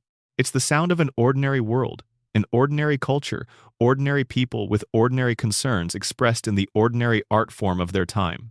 And hearing something ordinary in the ruins of everything is the most disorienting experience available, because it forces the contrast between then and now into absolute clarity.